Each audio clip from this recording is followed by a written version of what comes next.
What's up, San Diego? This is San Diego sports. The wins, the losses, the moments that matter, and the opinions that come with them. Padres have clinched the playoffs in back-to-back seasons for the first time since 05 and 06. No hype, no filter. Just the truth about your teams, your city, and the people who care about it most. The reality is the expectations are higher now for this club than they were in 2019 and 2020 when the Padres hadn't made the playoffs that many times. He's been here. He knows this city. And now he's leading the conversation every single day. Live and local on 97.3 The Fan. This is fun. We're doing this for fun. This is fun. Have fun. Enjoy the fun with us having fun. Now, here's Braden and Surprenant. What's up, San Diego, and a happy trade deadline day to everybody out there in America's finest city. He's Frank Marchese. I'm Braden Surprenant. This is the Braden Surprenant Show, San Diego's #1 sports station, 97.3 The Fan. Today's show is going to be all about keeping you updated on what's going on the MLB trade deadline, whether it is Padres related or not. We are going to be the place that you can tune into all day long for at least the next 4 hours when it comes to what's happening on the trade market. And there are moves happening all over the place right now. I mean, just from my time driving from my practice this morning to work, there was about, 8 trades that seemed like it happened. I mean, they keep flying off the board. Now, are any of them major blockbusters? No, not really. And I think you already got your major blockbuster deal over the weekend, which, by the way, we're going to get to that eventually. And it might not be until tomorrow.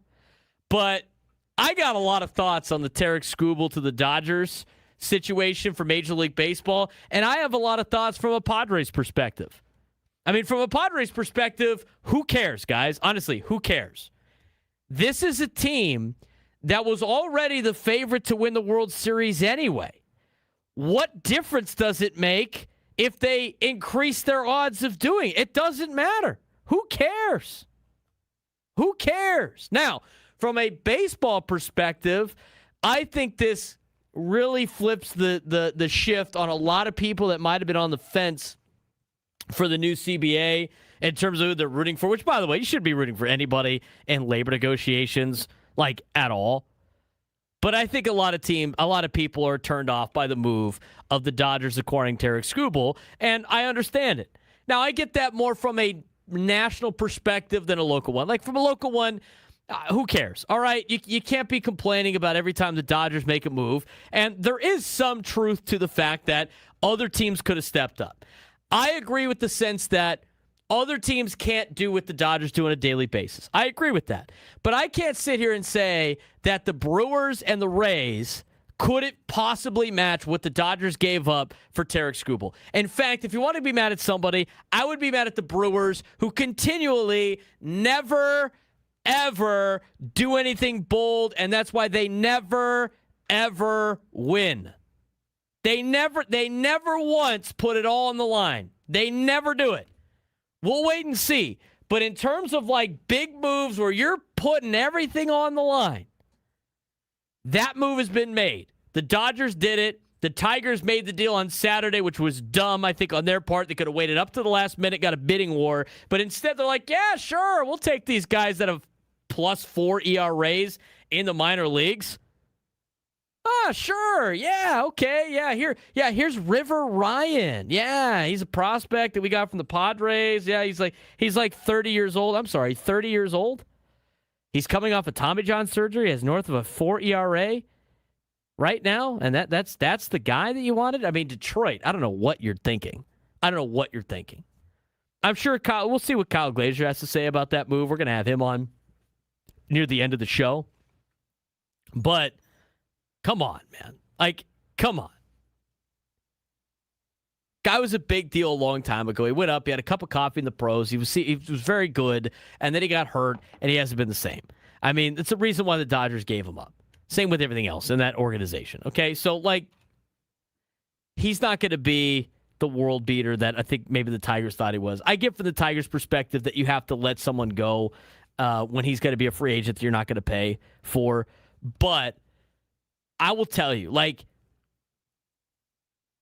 I think the Brewers royally messed that up over the weekend because they don't have what it takes to be a winning organization. What it takes to be a winning organization is putting everything on the line and making the move that drastically changes your World Series odds. That is the time. If you were waiting, Brewers, for your big moment, that was it. You missed it. Like, it was, you go get Tarik Skubal. You pair him with Mizorowski, and you flip the script on the World Series odds. You make yourself a high contender for the World Series. And they didn't do it. Who knows what they offered? Who knows if the Tigers even floated it out to anybody else going here's what the Dodgers did. We will know more of the details probably as the week goes on. The Brewers royally screwed up this entire trade deadline. The only move now that Milwaukee could make that would make a lot of sense, that would be the big, bold move to get him over the hump, would be to trade for Mason Miller, which we have already said in San Diego, that is not happening. In fact, the report this morning was the fact that they weren't going to trade away Morejon either. So we'll see how the rest of the trade deadline plays out. But I'm going to tell you right now, I think, be mad at the Dodgers all you want. It's nothing crazy. They started asking all these players about, the Dodgers got Tarik Skubal. Most of the players are like, they have everybody already. Who cares? It doesn't change anything. If you want to be mad at someone, you got to be mad at Milwaukee. I never thought the Rays had the guts to make that move anyway. I didn't think they were really in it for Tarik Skubal. But the Brewers disappointed me this weekend by not having any guts. No guts to go out there and try to win a World Series. And you know what? I will listen to the reasons why they can't do that. And it goes back to money. This is why you can't say anybody could have done this. Well, the reason why Milwaukee has to hang on to guys like Made and their top prospects is because they survive by letting their best players walk when they get too expensive and replacing them with studs that they keep. They can't afford to do that every single year. They can't afford to trade those guys. They can't do it. I don't know why they can't do it, because if they go all in this year, and they went all in this year, and they traded Made for Tarik Skubal, okay, let's just say they did that. And then, again, they let the players that are free agents walk, that get bigger contracts. If they can't backfill, this is a one and done for Milwaukee instead of being the team that continually wins and gives himself a chance in the postseason. Now, you could be that team. I think a lot of Padres fans have told us the last couple of weeks that they want to be the Brewers and be there all the time. This is why A.J. Preller's great. He's not afraid to make that big move. You could say whatever you want about A.J. Preller. Has he made every move perfect? No. Has he made some mistakes? Absolutely. But you know what? I would rather have a guy like A.J. Preller roll the dice every couple of years when he thinks he's got a squad. Now, should he do that every year? Probably not. I don't want to see any type of move. I don't want to announce a move today in which I say that Ethan Salas is going anywhere. I don't want to make that. I don't want to say that one time. I don't want to talk about that. I don't want that to pop up at all. But I will say this. The years that the Padres had been what a player away, they have had an organization that has had the guts to go out there and make that move. The Brewers have not. And you saw that this weekend. Now, we have had a plethora of moves happen. Since Ben and Woods signed off, it kind of happened as they were signing off. The White Sox have added Colorado outfielder Brenton Doyle, according to Ken Rosenthal, Jesse Rogers. Basically everybody has confirmed it at this point in time. So that has been a move. It sounds like the Red Sox and the Orioles have arranged a deal for Adley Rutschman. Prospects and medicals are all set. Red Sox just need to say yay or nay, according to Buster Only. So we got a lot to get to today. It's going to be a just plethora of trade news as it happens. It's going to be a move it around show. These are these live update shows. I view today's show almost like those NFL Sunday shows where they're just throwing an action and we're going here, we're going there. That's kind of how this is going to be. This is going to be a lot of reporting. This is going to be a lot of breakdown, a lot of analysis of moves when they happen, and we're going to be the place that you want to be if you're a baseball fan, as we discuss what's going on at the trade deadline. Later on today, as I mentioned before, Kyle Glaser will join us at 1 o'clock. He'll join us in studio for the whole 1 o'clock hour. And in that hour, we are going to be breaking down a lot of the trades. He has the knowledge about a lot of the minor league guys, but also a lot of the players that are getting moved. It's going to be great perspective, so it's going to be awesome to have Kyle here in studio for the final hour of the show, which leads you into Gwynn and Chris. Again, the trade deadline is 3 o'clock today, Pacific time. So you will have some trades leading up to 3 o'clock. You will have some trades trickle out after 3 o'clock, and what that means is those are moves that got approved before the deadline went through. It's just a matter of paperwork getting into the league office. So we're going to have a fun show today. We're looking forward to it. We got a lot to break down on the show. And, you know, we'll still talk about the Padres. I mean, they took 3 out of 4 over the weekend. Sure, some of them were a little shaky. I went to the game on Saturday. That was a frustrating game to see them blow a couple of leads against a very lousy Giants team. That Giants team is so bad, except for Basabe, who, by the way, is like the greatest player to ever live somehow this weekend. I mean, he was ridiculous. He was out. Padres might as well trade for him. So we got a lot to break down from the weekend. We got a lot to break down with the trade deadline. And the Padres haven't done anything yet. We haven't heard a lot of rumors about the Padres so far. We will be the place to be when you start hearing said rumors. We heard yesterday that the Padres were trying to figure out how to get Rafael Devers in some sort of capacity. It sounded like they were a little bit off on money. It sounded like they're interested, as of this morning, in a guy like Robbie Ray. And what the Padres need and what's out there are two different things right now. I mean, the Padres need a left-handed bat, preferably in the outfield, and they need a pitcher or two. I mean, starting pitching. And starting pitchers are flying off the board right now. So when we come back, we're going to take Frank's takeaway from the Tarik Skubal trade from over the weekend. We're going to keep you updated on what has happened over the last hour or so. We'll keep you updated if we hear anything about the Padres, but we're just getting started. It's going to be a fun day. MLB trade deadline day. Braden Surprenant show all the way to 2 o'clock in Gwynn and Chris on San Diego's #1 sports station, 97 through the Fan.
Anyone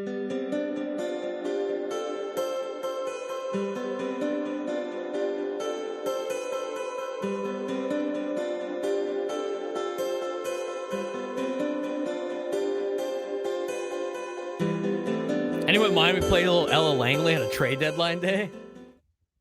Frank's going to be an Ella fella with all the Ella Langley added to the rejoiner music. Ella fella.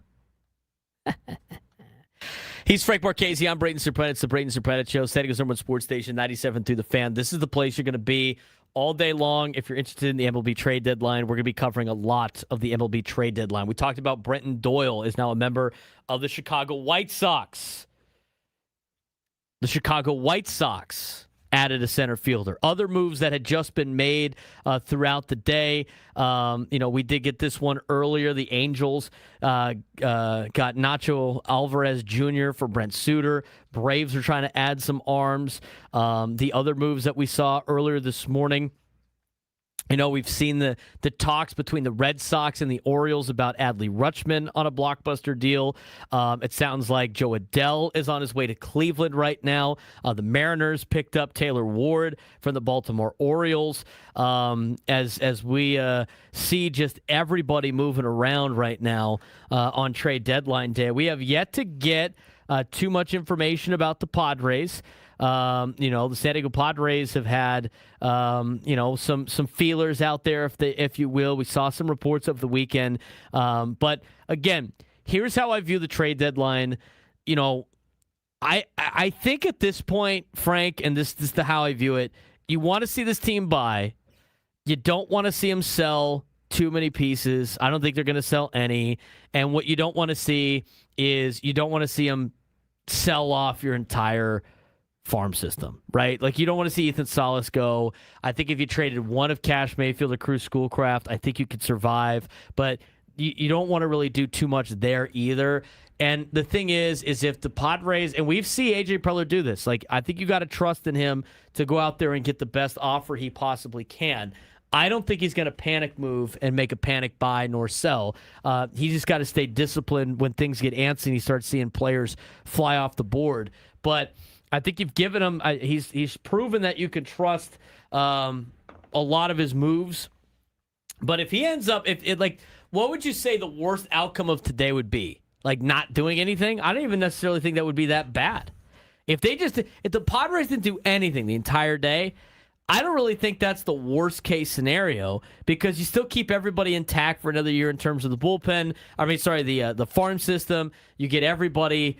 You got a team that is right there in the thick of things in the playoffs as is. You do need some starting pitching help, but you're expected to get Nick Pivetta and Joe Musgrove back. Both of them are pitching in a rehab assignment tomorrow in Lake Elsinore, which is an early game time tomorrow. We'll have you updated throughout the show tomorrow. But, if the worst case scenario is like not doing anything, I don't think you could be that upset. I mean, it might be a little disappointing you didn't go get a starting pitcher, but I honestly would rather have the Padres not do anything than panic buy and spend too much money on a player that is not going to really shift the needle for this team, Frank. I do tend to agree with what Ben was saying right at the very end of the show, that if the Padres don't do anything, it's not because they thought the team was good enough. It's because Correct. Prices were too high. Right. I don't necessarily believe, again, that's a bad thing. You don't want to give up. When you're talking about trading guys like Ethan Salas, when you're talking about trading guys like Schoolcraft and Mayfield, those are all-in moves. It's not an all-in team right now. They are way too many pieces shy of all-in, and I think if they were in an all-in mode, they would have made a trade by now. They are trying to fill out bench pieces. They're trying to fill out minor roster spots right now. So I would be very, very surprised if any of those three names that I've mentioned are shipped out today. After this weekend's results, what's interesting to me is we're starting to see some reports from insiders about the Texas Rangers. And John Morosi had a couple of these pieces. It sounded like Rosenthal might have said something about some other big name guys, and they might be trying to shed some payroll over there in Texas. I mean, Texas was right there at the top of the standings, and then Houston came in and swept their ass, and now the Astros have a 2-game lead in the American League West. Rangers are 2.5 game lead, actually. Rangers are 2.5 out. They're only a half game in front of Seattle. Seattle looks like they're trying to still win in 2026. The Rangers, though, are kind of putting their feelers out there to see if anybody really wants to pick up some of their pieces. They're willing to listen on Mackenzie Gore. They're willing to listen on Jacob Latz. They're putting their feelers out there when it comes to Nathan Eovaldi. The big barrier there, of course, is he's got a full no trade and he's under contract for $24 million next season. So, the Rangers, I think, are a team that you might want to start paying attention to and at the trade deadline, because these are the moves that happen throughout the day. This is where you start to see some opportunities that A.J. Preller could capitalize on that might not have been opportunities for the last 2 weeks.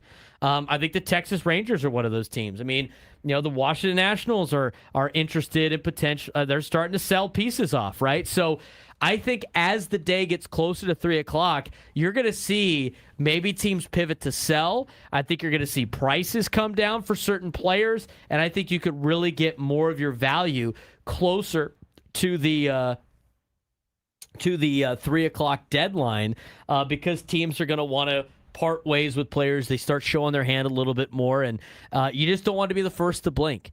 And I think if A.J. Preller is not the first to blink, they're going to be in a good spot here in the trade deadline. But again, we'll see where everybody's at, and we'll continue to update you. We didn't have any major trade happen during the commercial break. Man, Bennett Woods were on a little bit of a roll right there. They had like two trades a break in the morning, but we're going to keep you updated throughout the day. I do want to go back to the and I'm sure we're going to hear this a lot. I mean, I was watching the game last night as the Red Sox beat up the Dodgers. I mean, Emmett Sheehan, he almost gave up 4 home runs almost in a row.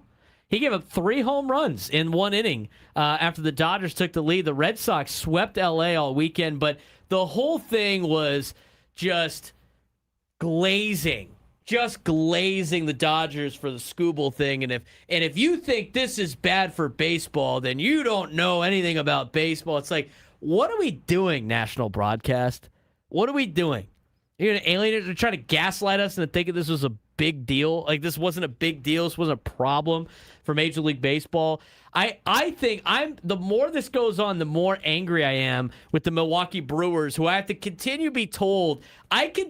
have to be told how great the Milwaukee Brewers are and how they do everything right. Everything's great, yet they don't have the gall or the fortitude or the guts to make any type of big move at the trade deadline. And they couldn't match what LA did over the weekend. Like, look, I think from a grand scheme of things for baseball, like, everybody being on the same team that's good is kind of a joke, right? I don't want to throw cold water on that, but I think you also need to be mad at the Brewers a little bit for not pulling the trigger on what could have been something that shifted the gears into Brewers territory for 2026. That was my biggest take for the weekend. What was your biggest takeaway from the Skubal move? It is good for baseball. It is very, very good for baseball. When you have people asking, why should I even bother watching the rest of this season? Like many people were. That is the best thing that Major League Baseball can hear right now, is because that gives them even more ammunition for a salary cap. This puts the Players Association in a worse position to negotiate as far as what you're looking for the future with this new CBA. It is what is best for baseball right now. So when people say that, just know that that's not what they're saying.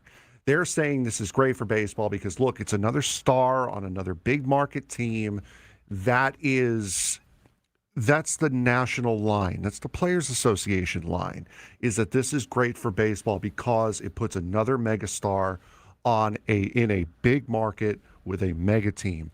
It is good for baseball, but for not those reasons. This is the best thing that could have happened this trade deadline. If you are somebody who wants the trade, if you're somebody who wants a salary cap, this is exactly what you wanted to happen, and it did. Yeah. I mean, seriously, that's going to push the scales, I think, into the favor of the owners. It didn't push. It went under the scale and flipped it, is what it did. I always find it funny. Like, national media always wants like two dominant teams. I think it's like the greatest thing ever. I never think it's that great. And how about this? Like, too, I always see like this from Dodger fans. Like, oh, when the Yankees did this in the '90s, nobody said it. They called them the evil empire for a reason. Hold on. It was the same thing. Hold on. Where is it? It's the same thing. Where the heck? Oh, okay. Did they have that song? Yeah, the Gwen and Chris stuff. They did have the. They did have the Imperial March, but now he moved everything. You just killed the vibe, dude. Well, here it is. Or not, because it doesn't work. That's good. Because it probably got deleted or something like that. Great. Nice. You get a foul for just derailing the show. Like I knew that was going to be. Hey. That was going to That was happen. the risk you took. You know, you went for the ball. They had the pass out to the wing. You tried to jump it. You fouled the guy. You know, like I knew that was going to happen. You know what? I like the aggressiveness, though. I like the aggressiveness, Frank. I really do. That's a second foul. That's for arguing about the first foul. That's like what that is. He draws the foul. I was about to foul out. It's not even the first hour yet. Anyway, 833-288-0973, 833-288-0973. Give us a call. Let us know what you think the Padres should do at the deadline. What do you think about the moves over the weekend? When we come back, we are going to dive into some of the moves that happened over the weekend. That are worth talking about. I mean, there's a lot of moves on the margins, I would say. I mean, Minnesota out there trying to buy right now. Out there trying to buy and regroup for 2026 after they sold off a lot in 2025. Angels not holding anything back. They're trading everybody away, it seems like, except for Mike Trout. I mean, they're sending a lot of people away. Angels, we already saw that move that they made with the Texas Rangers before this. Earlier this morning, they were making moves. I mean, they traded Soriano to the Toronto Blue Jays. What are the Blue Jays doing? I mean, they trade away Gausman, and then they pick him up. I get that he's under control for a couple of years. Maybe they're like doing their free agent shopping, now instead of like over the off season. But like that was out of all the moves, like that was probably the biggest head scratcher move for me. Was the Blue Jays giving up a lot for Jose Soria? But he was good. I think it would be a good ad for like a playoff team, but.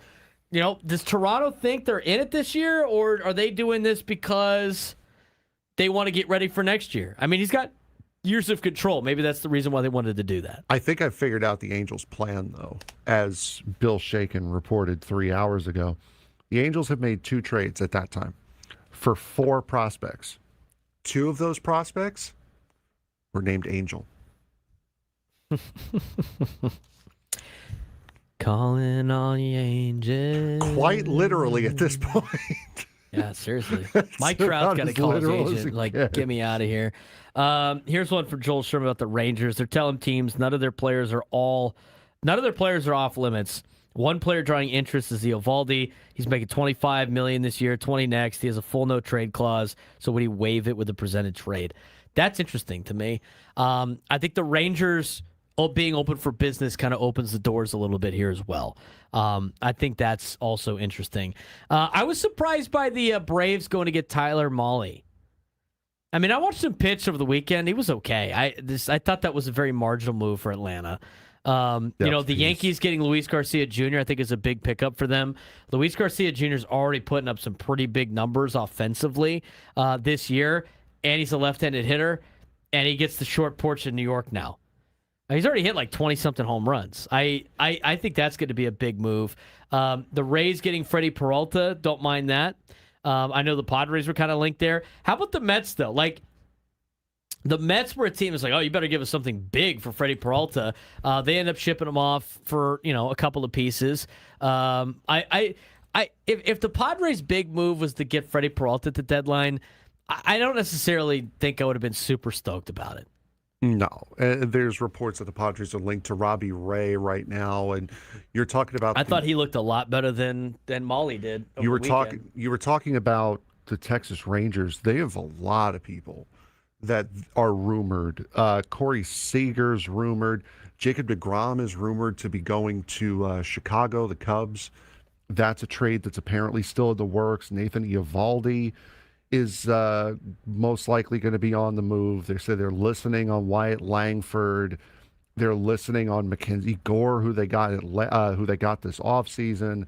So the Texas Rangers are going to be a team that a lot of people are going to be looking at as this trade deadline goes through. I think with them opening the door, I think it opens a good opportunity for the Padres right now to make a move with the Rangers, and we'll see what happens here in the next couple of hours or so. When we come back, we'll recap a lot of the big trades that have happened this morning. We'll get your phone calls as well. Davis, Vince, David, Rick, Mark, we're going to get to you when we come back. Padres trade deadline coverage right here on 97.3 The Fan. We are the Braden Surprenant Show. We'll take you up to Gwen and Chris today. Our trade deadline coverage is presented by City Cruises Live. Experience is done different. This is the place you're going to want to be for all trade deadline conversations. We'll hear from you fans out there, as well as recap some of the moves that have happened already this morning when we come back on the Braden Surprenant Show. San Antonio Sports Station 97.3 The Fan.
We're broadcasting live for the Bill Allen Studios. We know how. He's Frank Marchese. I'm Braden Surprenant. This is the Braden Surprenant Show. Static Urban Sports Station 97.3 The Fan. We got a fun show planned today. Obviously, keeping you updated on what's going on the trade deadline. This is going to be our trade deadline show today as we inch closer to 3 o'clock. 3 o'clock is the trade deadline. So we will end at 2. The final hour of the trade deadline will be the first hour of Gwynn and Chris, which will be must-listen-to radio as deals just get in and out. And we had a nice little rush in the morning. I think things have kind of calmed down a little bit right now, and we're going to see another rush here probably in the next hour or so as teams are making a lot of moves. Sounds like, according to Ken Rosenthal and Evan Grant, that the Rangers are trading infielder Josh Smith to the Blue Jay that is now fallen off the board, and it sounds like the Rangers are open for business. Joel Sherman reported that the Rangers have not said anybody is off limits. It sounds like they're willing to trade anybody. They're hearing offers on Wyatt Langford. They're hearing offers for guys like Mackenzie Gore. It sounds like Nathan Eovaldi has been a very popular name in trade negotiations. He's got a little bit of a problem just because you got to convince him on a trade. On a no-trade clause. He's got to waive his no-trade clause. And then, of course, he's also owed $24 million next year. But I think the Texas Rangers now open up as a interesting partner for a lot of teams. I think the Padres can match up with Texas, too. They have, Padres are looking for left-handed bats, and they're looking for starting pitching. The Rangers have both right now. I don't know if the Padres have enough to acquire everything from Texas, but that's another trade partner that might be in the works for the San Diego Padres. We will keep you updated if we get any reports on that, but it sounds like the Rangers are in fact open for business right now as they're taking calls from teams about any player on their roster, and according to a source are open to discussing anyone in the right deal. A would-be buyer appears to be heading towards a potential day of selling. Mark Feinsand, and these are the moves that happen on trade deadline day. They're coming off getting swept by the Houston Astros. And Frank, do we think, before we get to the phone calls, do we think the Rangers are making the right decision of turning into sellers here after a tough weekend against Houston? Yeah, it's better to retool than to try to go after something. I understand we talked last week about proximity over record. They're still relatively close to a playoff run, but if you're a team that you know is immediately going to go 0-2 and then just out, I wouldn't test it. I would just say, you know what? We had a shot this year. Things didn't work out. Let's try to restructure this roster based off of what we're assuming is going to happen in the future, which is a salary cap. let's try to put ourselves in the best position to be able to make a splash when that is impacted instead of going after something we know we can't win. Do you want to get your phone calls today? We're going to get them throughout the day. What do you think the Padres should do? What is your opinion on some of the moves that have happened? 833-288-0973, 833-288-0973. Start off with Davis in San Diego. Davis, what's going on, man? What's up, Braden? My favorite day of the year because the Padres, thankfully, in my life have made it an exciting day. It's almost like my birthday. But I just love A.J. Preller and his aggressiveness. He's literally like one of my favorite people on this planet, which sounds kind of crazy, but he just swings the best deals. Even like that Juan Soto deal doesn't look very nice, but it's just exciting. I believe that he'll be able to do something with the few resources we have. He always makes the prospects that we do have seem more valuable to other teams. So you never know. The Robbie Ray and Devers rumors, I would love Devers. I know he's not a popular guy just because like things he does, but that'd be awesome. That'd be such a Preller thing to do, is go out and get Devers. I don't think we have enough resources to trade for him, and if we did, especially with the contract stuff, we wouldn't have enough flexibility to swing more deals after that for pitchers, which I think that's the main need right now. Robbie Ray would be awesome, but I think the main thing is making sure if we do make a trade, we wouldn't be giving up too much where we couldn't do anything after that. Yeah, Davis, I think the Devers thing is interesting. I really do. I think it's as long as, and here's the let's talk about Devers for a second, Frank, because this happened over the weekend. There were some rumors there. I mean, I know the Padres, AJ Preller likes hunting players that he's always coveted, right? Like these are guys that he's always wanted, and when they become available, he goes after them. Devers is one of those players. The only thing that makes sense to me is getting him for way less than what he is currently getting paid, right? He counts for $29.6 million towards the cap, and he's under contract through 2033, which I think is the same year, if I'm not mistaken, as Machado and Bogarts. I don't think, like, with right now, like Devers is having a solid year, but it's not something that's like anything really to write too much home about. I think it would be a solid addition. You would be taking the risk of having like not only Manny and Xander in their last 3 years of a bad contract, but then you would have to add another one if that was the case. But let me say this. Does it make sense for a guy like Devers if you got $10 million off? I'd want more than that. But if you go $10 million off, he counts for 29.6 in the AAV. If you paid him 19 against the cap, is that more reasonable? It's more reasonable. I would still want a little bit more off, though. I honestly, if you get that number to 18, I think you could say yes to that, as long as you're not giving up like Ethan Salas, right? Like if you're doing a, because I think that the Giants eating 11 million of it is something that they would probably do. And that's a lot to ask. I mean, you're asking them to eat 11 million. I mean, I know they're trying to get rid of the contract, and they're not really in a position of power per se, but $11 million a year is, I mean, that does hamper a little bit. Maybe if you can get them up to 15, that would be great. I mean, if you're paying them like around $15 million, like 13, 14, $15 million a year, I think that's even better for the Padres. But if it's like 18 million is at the end, I don't think that's crazy, especially if it's, if it results in you maybe getting a Robbie Ray, or maybe with you taking off one of their contracts, it helps prevent giving up an Ethan Salas.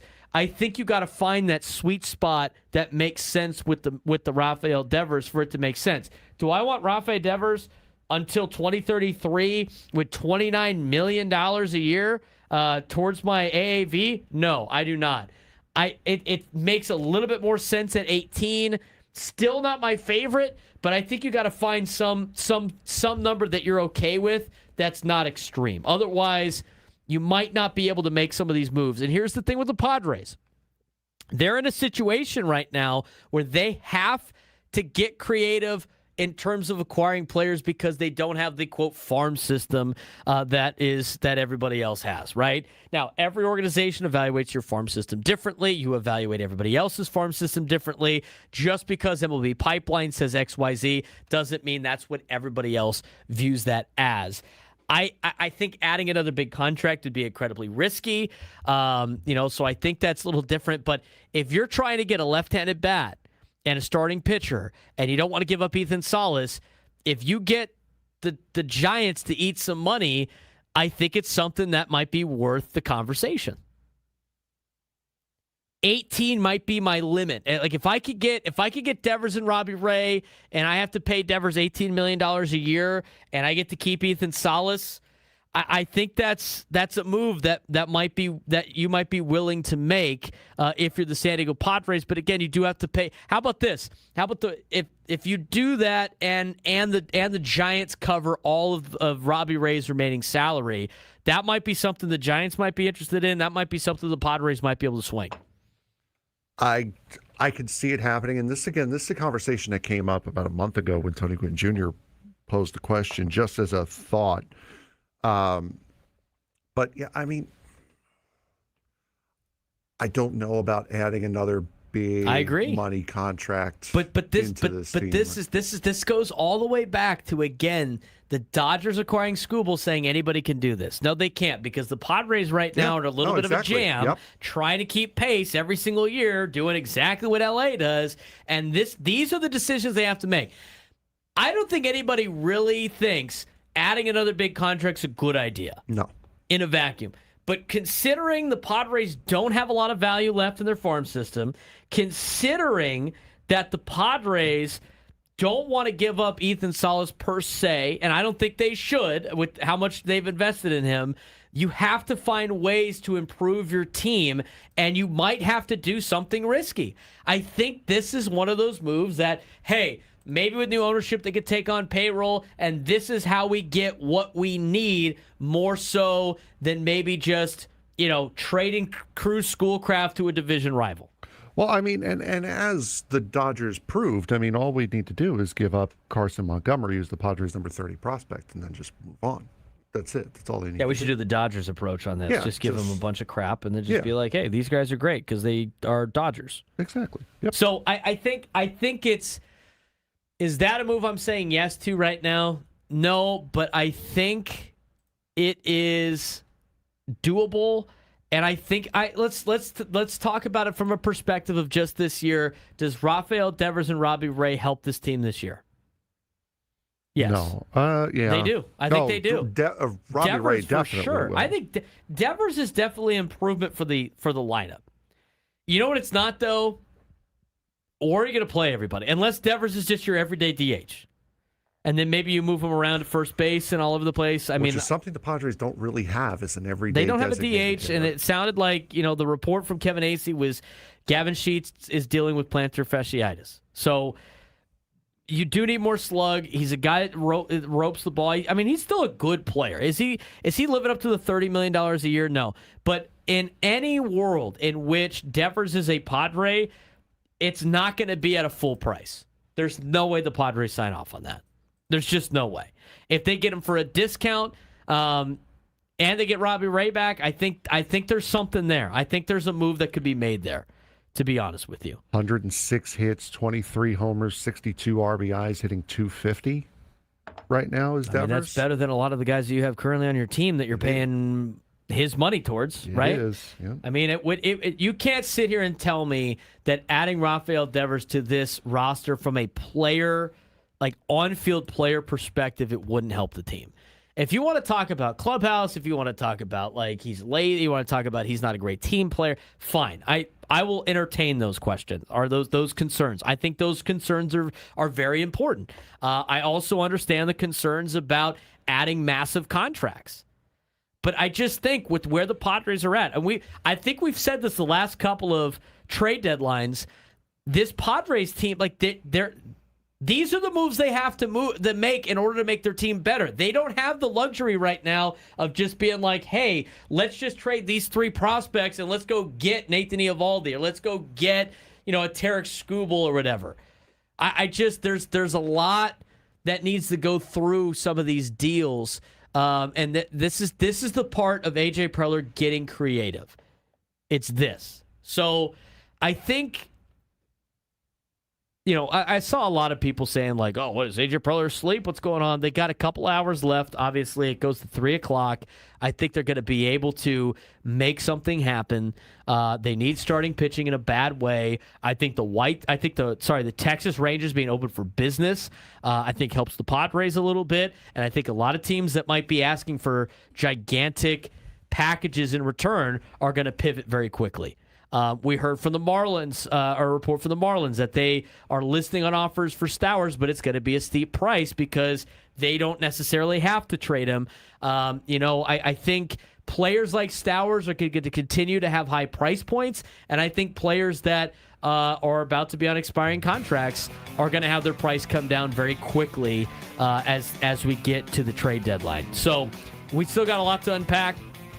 We're 1 hour in the books. We got 3 more to go. When we come back, John, Vince, Brandon, Rick, Scott, Brandon in Carlsbad. We got full phone lines. We're opening up the phones when we come back to start the next hour. Braden Surprenant Show, trade deadline coverage, 97.3 The Fan.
All right, as we went to break, the San Diego Padres have gotten maybe a new pitcher. It is being reported. Breaking news. Got him. It's okay. We don't need it. We don't need it. It is being reported. Again, nothing is finalized until the Padres make the announcement, but it is being reported the Padres have added a starting pitcher. According to Jeff Passan, breaking news, the San Diego Padres are finalizing a trade to acquire left-handed Robbie Ray from the San Francisco Giants, sources tell ESPN. And Dennis Lin just confirmed it a couple seconds ago as well. I see that. The Padres, that was where I was going to go next. Padres are closing in on a trade for Giants lefty Robbie Ray, sources said. Jeff Passan was on it. That's from Dennis Lin. This is... John Heyman said Padres are trying to land Robbie Ray and deal with the Giants. So it is being reported that the Padres are closing in on a trade for Robbie Ray. This is from Mock Bomb. Excuse me? It's MLB Insider, winner last 3 years of MLB Reporter of the Year. Reports are, so take it with a grain of salt here, reports are the Padres and Orioles have been going back and forth with what could potentially be a deal that could send Jackson Holiday here. Interesting. So that's a report that is out there. I did see some rumors about that. We'll keep you updated on anything of that transpiring. But Padres have gotten a new pitcher in Robbie Ray. I think this is something that was happening over the weekend.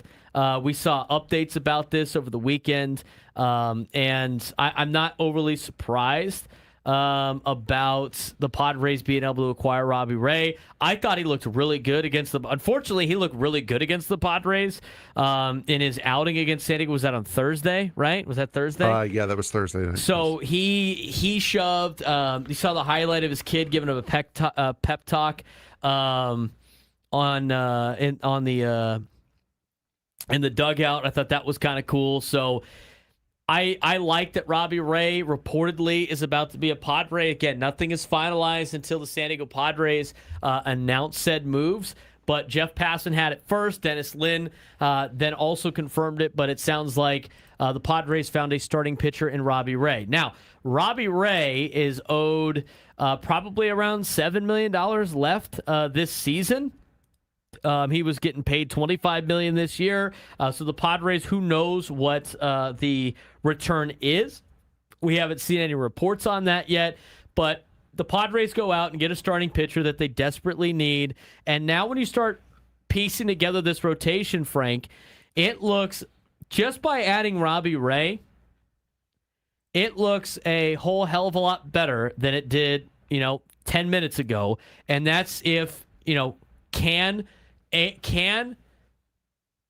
Joe Musgrove and Nick Pivetta have a good outing tomorrow in terms of health in their rehab assignment in Lake Elsinore? And if both of them come back and you add Robbie Ray, you got yourself actually a starting rotation that has Ray, it's got King, it's got Musgrove, it's got Pivetta, and it's got Walker Buehler. You can go back to having 5 starters and then mix in the other players.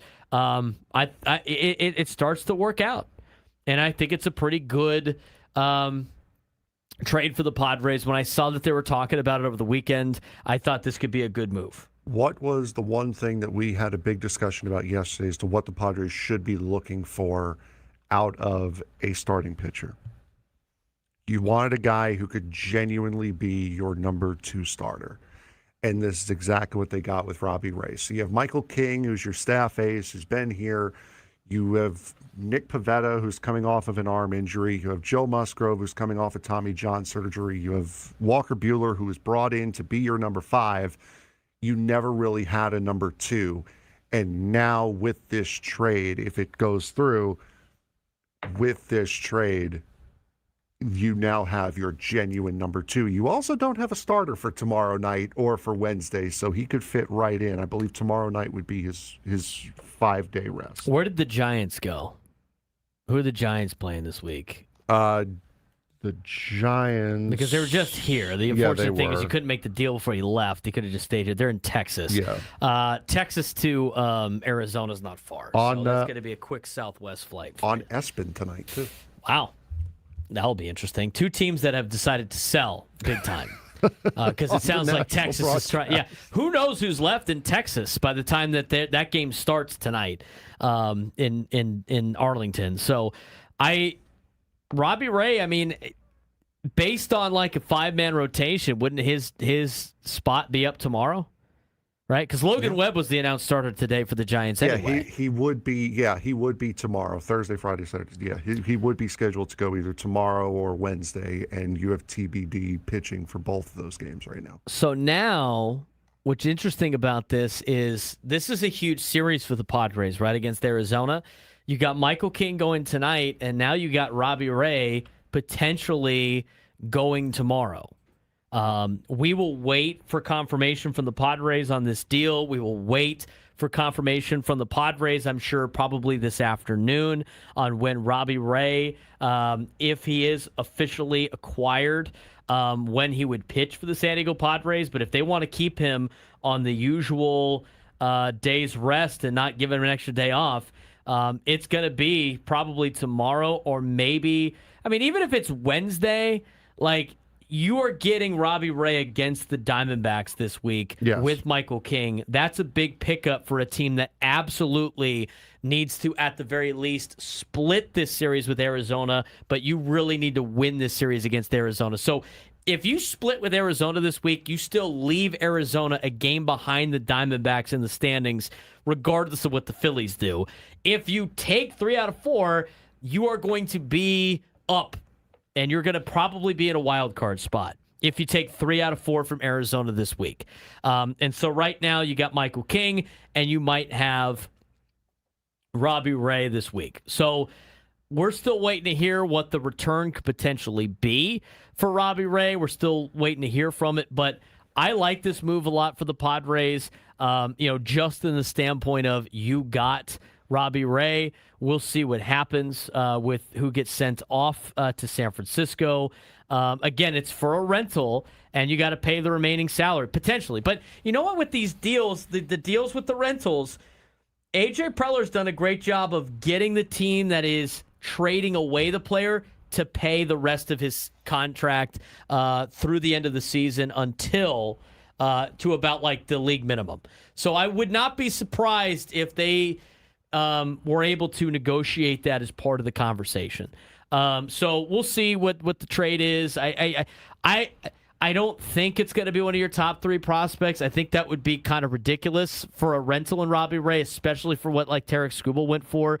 But we'll keep you updated on when that happens. But overall, Frank, I like this move a lot. I think the Padres added to where they needed. I think Robbie Ray is a lot better than adding obviously a Rich Hill type, right? So, and he immediately is going to help impact this team for this year. I don't think you can think about maybe extending him if this trade goes through, just because the Padres haven't really done it with rentals too much. So I like the move, Frank. I really do. Yeah, I don't mind the move. It gives you that number 2 starter that you needed. It gives you another guy that you don't have to rely on Michael King. It gives you another guy that you can use as a stopper. And Robbie Ray has done well this season. I don't have his numbers up, which is a mistake on my part, but he has had a solid year. 10-6 with a 3.08 ERA in 21 starts. That's about perfect for what this starting rotation needs right now. It's a massive upgrade to what your starting rotation currently is. And I thought he's not a high velocity guy, right? I mean, he was giving the Padres fits on Friday night or Thursday night, whatever it was. Was it Thursday? I think it was Thursday. Yeah. He was giving him fits the whole time. And this is not the worst offense in baseball anymore. This is the way that they've played the last month, and they showed it again over the weekend. They put up big numbers, for the last month and a half. He mowed the Padres down. I mean, they were having some serious problems with Robbie Ray on Thursday. It's a big reason why the Giants won on Thursday night. And another thing to look at here, this is just his last 2 months of starts. 5 innings, 97 pitches. 5 2/3, 93. 6 1/3, 94, 8 102, 8 95, 6 innings, 88. 5 innings, 100, not great. 4 innings, only 86. 6 innings, 80. 6 innings, 86. And those last 3 kind of coincide with when the trade rumors around him were really swirling. So they pitched him less to make sure he wasn't getting hurt. But this is a guy who consistently throws 90 pitches, 90 to 100 pitches, and can get you deep into ball games, which is something the Padres starting rotation desperately needs right now. It's a guy who can save that bullpen a little bit of time. If you look at like what he's done in the last, like Frank was saying, in the last month or so, I mean, the month of July has been fantastic for Robbie Ray. He got roughed up a little bit in Colorado, but high altitude, giving up 3 runs, still a solid outing, good enough to get you a win. But he's been great. I mean, I think they talked about it on the broadcast. What do you have, like a 1.04 or something like that in his last handful of starts? In his last 8 games that he has pitched. In the last 8 games that Robbie Ray has pitched, Robbie Ray is the team is 6-2. He is 6-0 in these last 8 games that he pitched. Yes, he has a 1.09 ERA. He's 7-0 since the beginning of He's 7-0 since the beginning of June. He had a 2 ERA in the month of July and a 1.36 in the month of June. And as AJ Cassaville just tweets out, the Padres are finalizing a deal to land the only pitcher who's beaten them in the last 10 days. That's true. He's the only pitcher to beat him in the last 10 days.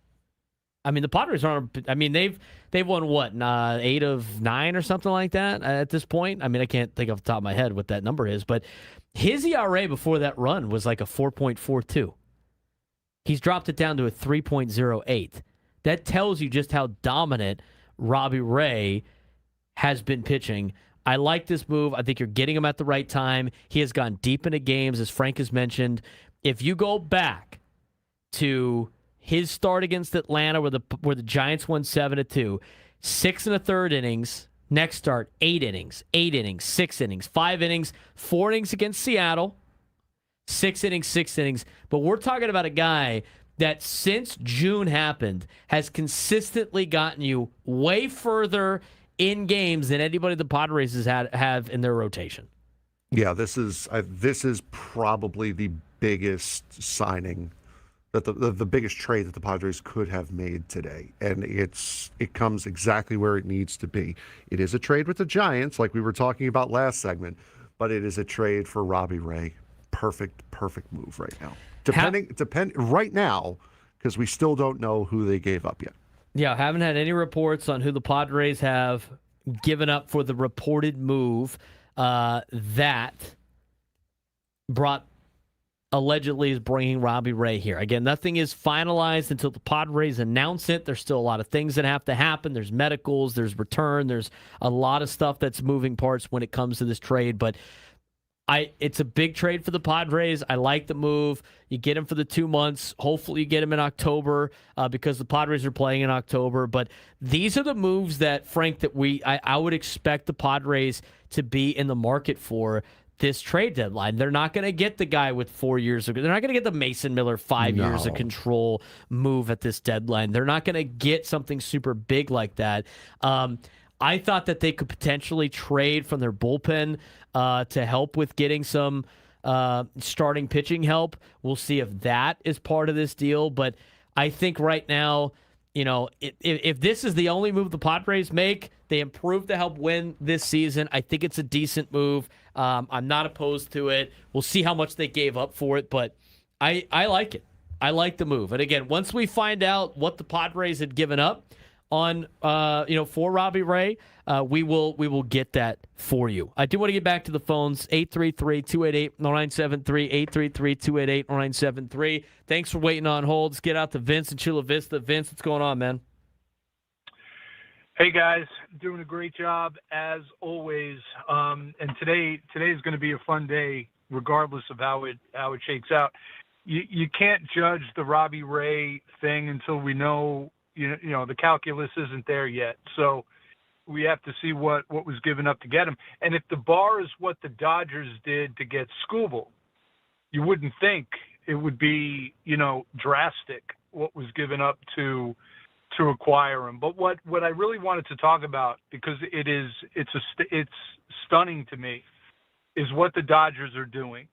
And there may be one of two, maybe three teams of all 30 MLB teams. There's only two or three that could sit down and have a theoretical discussion as to whether or not that they can do what the Dodgers are doing.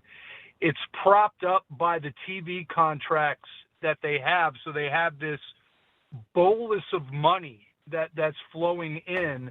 They have $1.1 billion in deferred salary.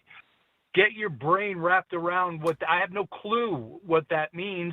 Every 2 years or 2 years after they do the deferred contract, they have to put a certain amount of money into an escrow account. It's an investment account. That money is going to do nothing but earn value until they have to pay it out to Shohei and anybody else who has these deferred contracts with the Dodgers. Right. So it's not Dave Roberts and it's not the GM that's running the Dodgers. It's the chief legal officer, the CFO of the Dodgers, and whoever their quantitative is.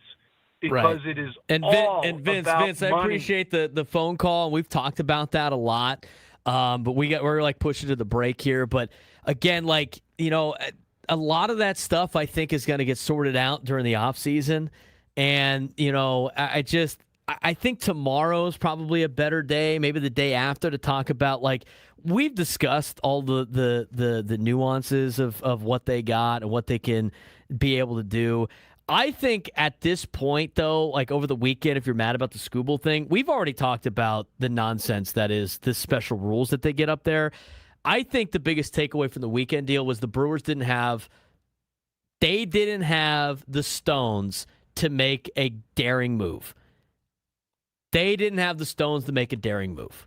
That's my takeaway from the weekend was the Brewers dropped the ball. They had an opportunity to go out there and make themselves a World Series contender, and they couldn't do it because they maybe they can't because of the way that they structure their team about being a prospect-oriented team. They couldn't do it.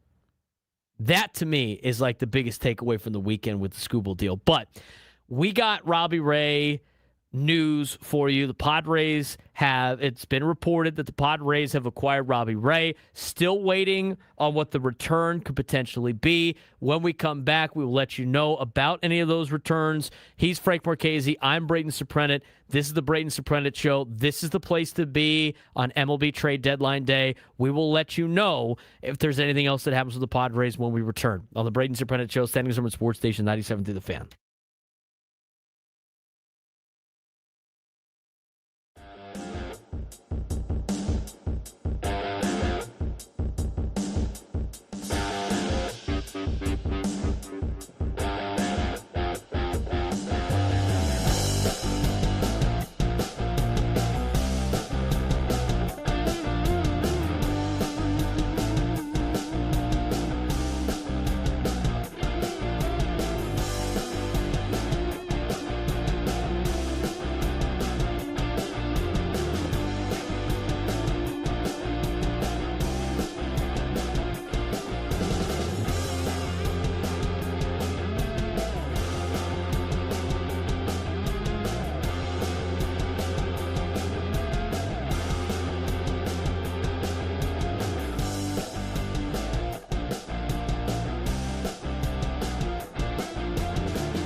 11:23, broadcasting live from the Bill House Studios. We know how. All of our guests join us on the SDCCU fan hotline. It's not Big Bank Banking. It's better.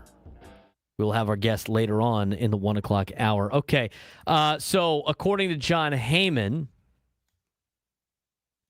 it sounds like, oh, here we go. We got Dennis Lin also confirming. Dennis Lin tweeting that the Padres are trading prospects Miguel Mendez and Yoniel Hernandez in the Robbie Ray deal. Yaniel Hernandez, the number 9 prospect. Let's talk about Miguel Mendez for a second. He is the 4th best prospect for the Padres before everybody starts freaking out. He's been in San Antonio for most of the year. He's a 24-year-old Double-A prospect. He's currently in High A, right? No, he's in Double-A right now. The Padre prospect list is showing him in High A, but the stats are showing Fort Wayne. Is he on a rehab assignment or something? What's he? And then you said you had his stats for this year. In San Antonio? Right now for San Antonio, he's 2-2 with a 4.93 ERA and 11 starts, 34 and 2/3 innings, 17 walks, 38 strikeouts. Opponents are hitting .254 against him. Right. Okay. I mean, I would say that's not that big of a loss. I know he's your number 4 prospect, but to me, here's where I'm at on the prospect stuff. Unless it's Ethan Salas, Cash Mayfield, Cruz Schoolcraft, and maybe Tucker Musgrove. Anybody else that gets traded, I'm not going to be that upset. I'm not. I'm just not going to be that upset. I really am not. I mean, it doesn't really sound like Miguel Mendez is going to be a top. I mean, you could go to Fangraphs and just go to Fangraphs and go to the, what this player is, whatever, the top prospects or whatever like that. And you go to the board and we talked about the grading that they have on these prospect lists of what they project to be. And I mean, we can go look. I mean, the Padres farm system is not great, right? Isn't that the whole argument that everybody has had? Is the Padres farm system is not good? Yeah, everyone's saying the Padre farm system isn't good. Yaniel Hernandez. We've had guys from every level. We've had all 4 levels broadcasters on here today. Oh man, have we heard one word about Yaniel Hernandez? Not really. Kid's in rookie ball. He's 17 years old. He's not going to be around until about the time Manny and Xander are gone. How do we know, chat? How do we know that Yaniel Hernandez is going to hurt this team? Let's put it in a perspective like this, okay? So according to Fangraphs, they have Miguel Mendez, the number 4 prospect in the Padres organization. Padres only have one top 100 prospect. It is Ethan Salas. He is ranked 12th out of the top 100. Miguel Mendez, again, they still list him at high A too, so I don't know what the deal is on that. They give him an estimated time of arrival of 2027. It says medium risk. He's 24 years old, and they give him the future value grade of a 45. Okay? Do you remember the future value grades? I don't off the top of my head. Okay, so like That's when Fangraphs when Fangraphs gives out their future value grade, it grades them based on like what they expect the WAR to be. 80's like the best. That's like unbelievable talent. 75, 70 perennial MVPs, right? You're looking for 65 and 60 on that list. 65's an all-star. A 60 grade for a pitcher is like a number 2 starter. A 55 is a number 3 starter. A 50 is a number 4 starter. A 45, which is what Miguel Mendez projects at according to Fangraphs, is a expected annual WAR of about a 1 to a 1.9. Low-end regular player, a platoon player, or a number 5 starter rotation. You're giving up a future number 5 starter for 2 months of Robbie Ray. That's the best guy you gave up. Now, Hernandez was the other player they gave up, correct? Yes. He is listed on Fangraphs as the 26th best prospect in the Padres organization. MLB Pipeline's got him at 9. Fangraphs has him at 26th. They expect him to arrive in the big leagues in 2032. This is the other player that was traded to San Francisco, according to reports, for Robbie Ray. He is listed as a high-risk player because he's 17, and right now he's grading out as a 35-plus future value. A 35-plus future value is an extra up-and-down depth player. They don't expect him to be anything more than that. Now, that's not to say the 17-year-old kid can't turn into something else, but right now you have Yaniel Hernandez, who is 17, who's not expected to be up in the big leagues until 2032, and you have Miguel Mendez, who is 24, who's in Double-A, maybe High-A at this point, based on where everybody's got him graded. And Mendez is expected to be a number 5 starter, according to Fangraphs, and Hernandez is expected to be a depth position player in the organization. I like this deal. I really do. And that's not to say that these guys aren't going to amount to anything. They possibly could. But when you are looking at how these players are getting evaluated, what they could potentially be, I look at that and go, I am willing to trade a future number 5 starter, and I'm willing to trade a depth piece in order to get 2 months of Robbie Ray. I like this move because of that. Miguel Mendez is being shown on both the Missions and the Tin Caps rosters. Is he on a rehab assignment or something? Oh, yes, he is, actually. That's why. So he's a Double-A player, but he's at least on Tin Cap. He's probably on a rehab assignment because he probably got hurt or something like that. So, sounds like that's the case. Now, here's the other thing, too, I think is interesting about this deal. What did I say about these rental deals that A.J. Preller makes? They don't pay a lot. Right. The Giants will take half the money owed to Robbie Ray, including half of the $1 million assignment bonus in the trade to San Diego, source tells Extra Bags. According to Dennis Lynn, Andrew Baggerly. So what is that assuming? Like an $8 million, $8 million, I think he was owed like left? 6 to 8 million range. So left. they're taking $3 to $4 million plus $1 million. So the Padres are only responsible for what, $3 million? Right. $4 million most. I think $3 million. I think $3 to $4 million for a 2 months, maybe more of Robbie Ray. I think is fair, especially since you gave up a player that This is where again with the prospect rankings, it's such a crapshoot. Fangraphs has the 17-year-old kid in the Dominican Summer League listed as the 26th best prospect in the Padres org. MLB Pipeline has him as the 9th best prospect. And it's just a guess. And so who knows what the Giants evaluated those players at, right? I according to this report, the trade that the Padres made for Robbie Ray, I like You didn't have to give up Cash Mayfield. You didn't have to give up Cruz Schoolcraft. I think you're okay at this point. So the fact that the Padres are getting half of it paid off as well, I think is also great. But I like this move. I think this is a move that is awesome. And again, like, even if Yaniel Hernandez ends up being really good, he won't be really good until 2032.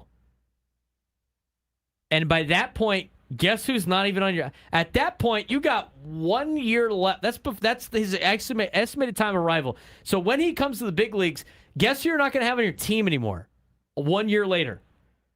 No more Manny, no more Xander. Like, at that point, you're going to have like just a free lineup anyway. You'll be able to spend as much money as you want at that point. So I'm not against it. I can't. And here's the thing that I get. When you watch these players play in a vacuum, they look really good. They do. Especially like the young players. They're going to look really good. And then it's just how can they navigate and develop. I mean, you traded a 17-year-old for 2 months of rivalry. Maybe he becomes the greatest player in Giants history. Who knows? But at that point, you're going to have a lot of different moves that are going to happen for this Padres team before that guy gets to the big leagues. I'm okay with it. You needed to improve. I think you improved. Fangraphs doesn't think he's going to be very good. Take that for what it's worth. Doesn't sound like Fangraphs really believes in Miguel Mendez either, who's 24 years old already. I think you're going to be okay. And so, based on what has happened already, I think you've achieved two of the things that you needed. One, you got starting pitching help. Number two, you didn't give up one of your top three prospects that you really need to rely on in the future of Cash Mayfield, Cruz Schoolcraft, and Ethan Salas. They're still on the team. Still got some hours to go. We're going to keep you updated. Dodgers made another move. I don't get this move from LA just based because, like, I don't even know if the guy's healthy that they traded for. We're going to do some research on that when we go to break. We'll let you know what else happened. Rays made a move during this as well. We'll let you know what that trade is. We'll keep you updated on anything new that we hear as we continue on the Braden Surprenant Show. San Diego's number one sports station, 97.3 The Fan.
All right, we got a lot of reports here for you with the Padres on rumors around the trade deadline. So the report is the Padres are acquiring, again, it is being reported, it is not official yet. It is being reported the Padres have acquired Robbie Ray for Miguel Mendez and what was the other name? Julio Hernandez? Is that who it was? Yes. Joniel Hernandez. Joniel Hernandez, according to Fangraphs, is the 26th best prospect in the Padres organization. According to MLB Pipeline, he is the 9th best. He is 17. He is playing in the Dominican Summer League right now. He is expected to come to the Padres in 2032.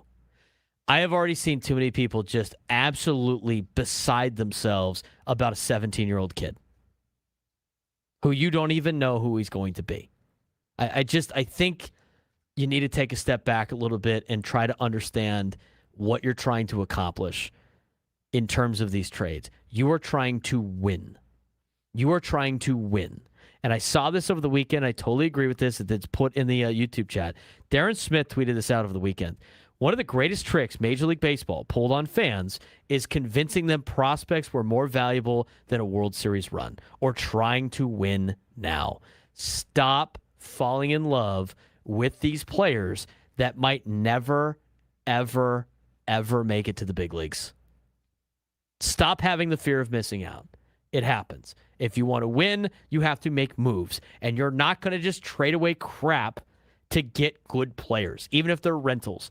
So crying over a 17-year-old getting traded who won't help this team until basically Manny and Xander are no longer on the team is ridiculous. Miguel Mendez is 24 years old. He is projected to be a number 5 starter at best, according to Fangraphs. You either believe Fangraphs or you don't. They projected to be a number 5 starter who makes it to the big leagues. You traded away a number 5 starter and a projected organizational depth piece. Both have high risk, well, Miguel Mendez medium risk, for 2 years of Robbie Ray. And I'm going to have to agree with some people in the YouTube chat. 3 years from now, you probably won't even remember any of those names. And you know what? If they do well, great. Good for them. You're not going to be able to keep everybody. And in order to make your team successful, you have to give up something of value. So the Giants value those 2 players. I like the deal. You didn't give up your 3 best players in Salas Mayfield and Schoolcraft. I think you're okay right now. We'll see what else the Padres are going to put together. Okay? Now, I did see this tweet from Joel Sherman, and I thought it was interesting. I like it. Okay, it's talking about the Padres. John Heyman had this as well. But according to Joel Sherman, sounds like the Padres are not done. They're going to try to get another starting pitcher. But here's what he said verbatim on social media, on X. Joel Sherman says, with Ray, the Padres still want another starting pitcher, but are also focused on a left-handed bat, maybe from the Alec Burleson, Dalton Varsho type group. They have always liked Jarren Duran, who's obviously not having a great year, and they have at least talked to the Baltimore Orioles about Jackson Holliday. So that's very interesting, to say the least. We saw some of the rumors about the Padres being linked to Jackson Holliday. I think that's an interesting link, if you will, because he obviously has not been that great for the Baltimore Orioles, but he's young, controllable, whatever. It's something that would, I think maybe it's you'd be taking a risk, but it's interesting to see. Now, the Red Sox finally got their deal done with Baltimore. According to Jeff Passan, the Red Sox have now, I just had it in my phone, let's just be dumb.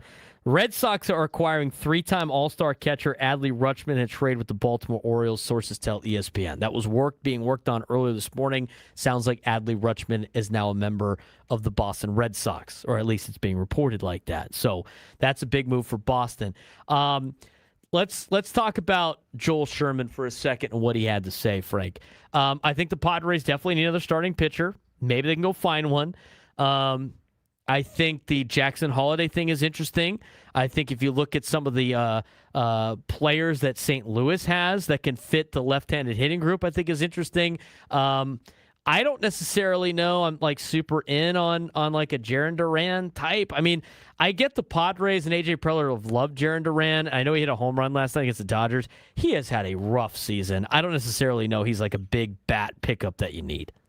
No, I told you during the break. I think if you can trade for Mickey Moniak and trade either Wandy or Yuki or both to get starting pitching depth, I think that would be kind of the perfect trade deadline at this point. I don't think you don't want to replace Ty France right now. Jake Cronenworth is hitting now. You need an outfielder. You need a corner outfielder. Mickey Moniak fits that bill. Local kid, doesn't cost a lot. Probably won't cost a lot if you want to extend him. And starting pitching depth is something that you need. And with Yuki Matsui and Wandy Peralta both having good seasons, I think that's something you can get, either a prospect possibly for one or for both of those guys. I think that would be the perfect trade deadline for this team. I capped off with Robbie Ray, of course. I'm interested. Like the Alec Burleson thing is interesting. Okay, Laureano's hurt for the year. I just saw that comment in chat. Yeah, he's out. How do you come? Alec Burleson's hitting 284 this year. He's part of the Cardinals that have had a really good offensive year. They're starting to come back down to earth. Sounds like they might be on the selling side of things. Alec Burleson is 27 years old, 284 average, 805 OPS. He's got a 127 OPS plus. He has hit 15 home runs this year with 71 RBIs. Alec Burleson this season, he's an outfielder. He plays first base. The left-handed hitter that you're looking for. This is something that would be interesting for the Padres if they could pull it off. I'd have to look at his contract to see where it fits in terms of is he a rental or not. But a guy like Alec Burleson, young, I think that would be a decent move for the Padres. Alec Burleson right now, he is the thing with Alec Burleson, Frank, he's 27. He's under control until 2029. So you'd be getting him for a couple of years if you're able to pull that move off. He's a first baseman, too, I believe. Yeah, he plays first. He plays out. He can play some outfield. I don't know how much of both he's done. Have you seen the way Burleson moves? Yeah. Hey, they say he can play out. I wouldn't want him in the outfield. Do you want to bat, though? I mean, a lot of the guys that hit the ball very hard aren't very good at moving. So I'd rather have him at first base. But where's Ty France play? Exactly. I'd rather have Ty France at first base. I mean, if we're thinking defensively, Mickey Moniak doesn't hit as well as Alec Burleson. I mean, Moniak would be nice though. I don't mind the Alec Burleson thing. The other one they said was Nolan Gorman, was another potential player for that the Padres could be interested. I've seen that report pop up. I mean, Nolan Gorman again is a younger player. Also a left-handed hitter. The Cardinals are... correction, not Nolan Gorman. I'm sorry. It was Lars Nootbaar. That's what he said. Lars Nootbaar. They're all... I mean, it's all part of that like core that they had over there in St. Louis. Lars Nootbaar, yeah, he's the outfielder that's a left-handed hitter. Lars Nootbaar this year is hitting 234, not as great on the average side of things. 688 OPS.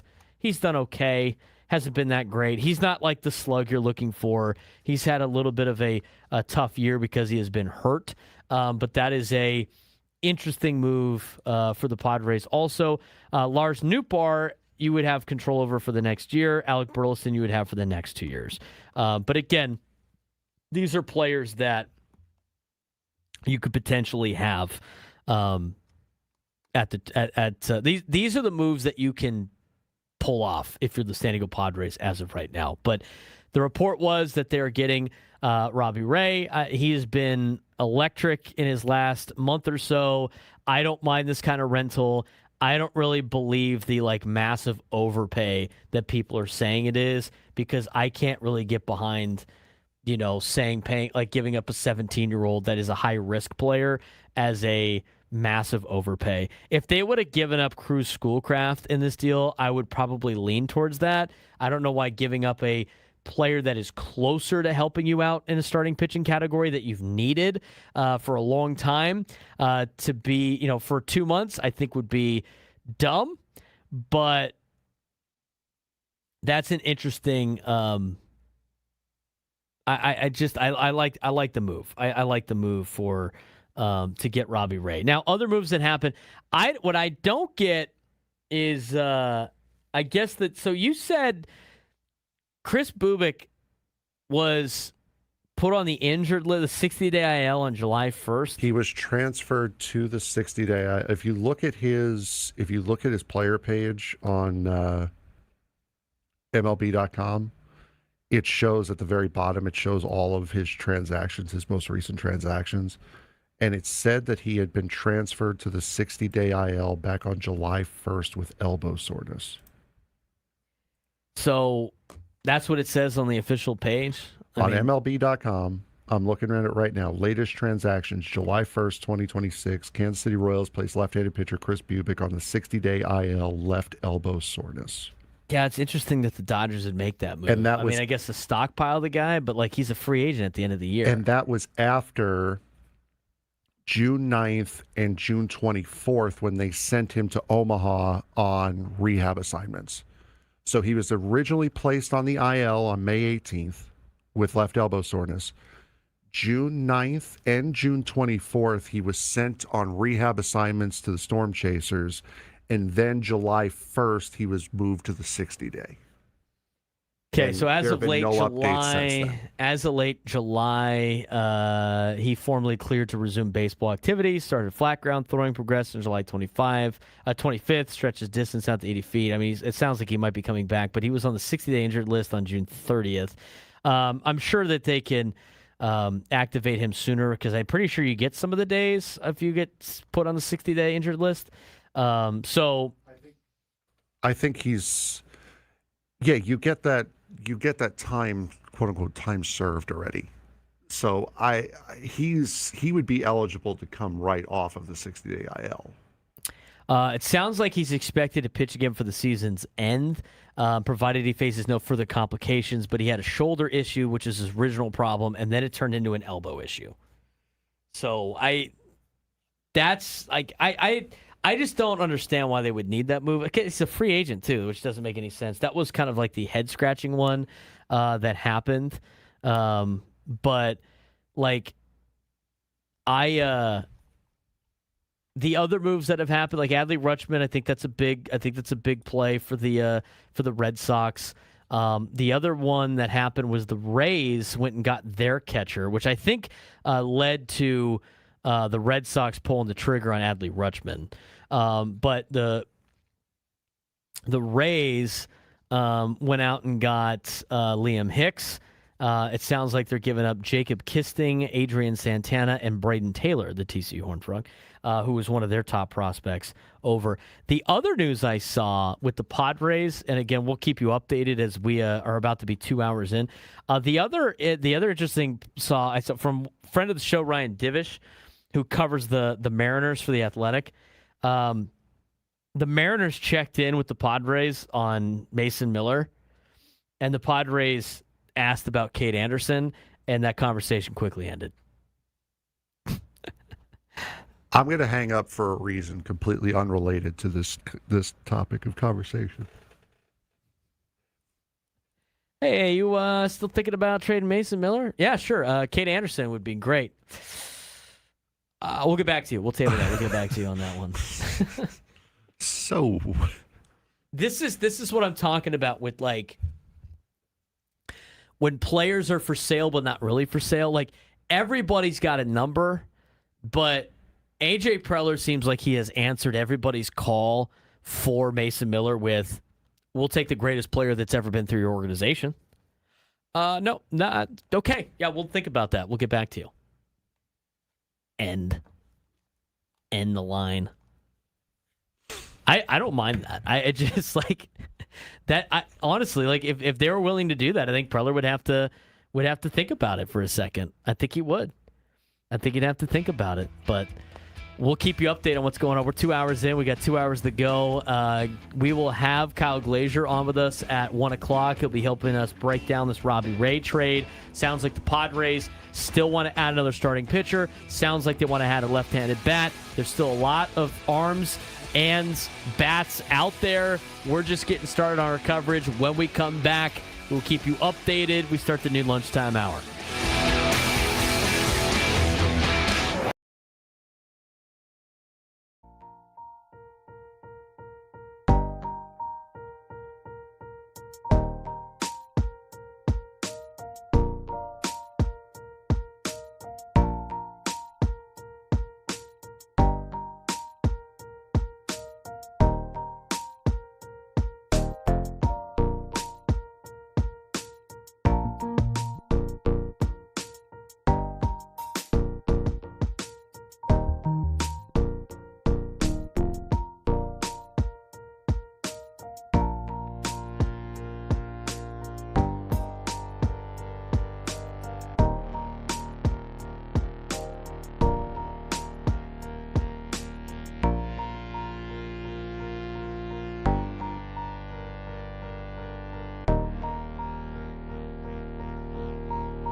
New lunchtime hour on the Fan. He's Frank Marchese. I'm Braden Surprenant. Thanks again for making our day a part of yours with today's trade deadline. Happy trade deadline day here in San Diego. Padres buyers now kind of almost officially. We'll wait to hear the official report from San Diego when they make it official. But the reports are, if you're just tuning in, the Padres have agreed to a deal, reportedly, with the San Francisco Giants for Robbie Ray.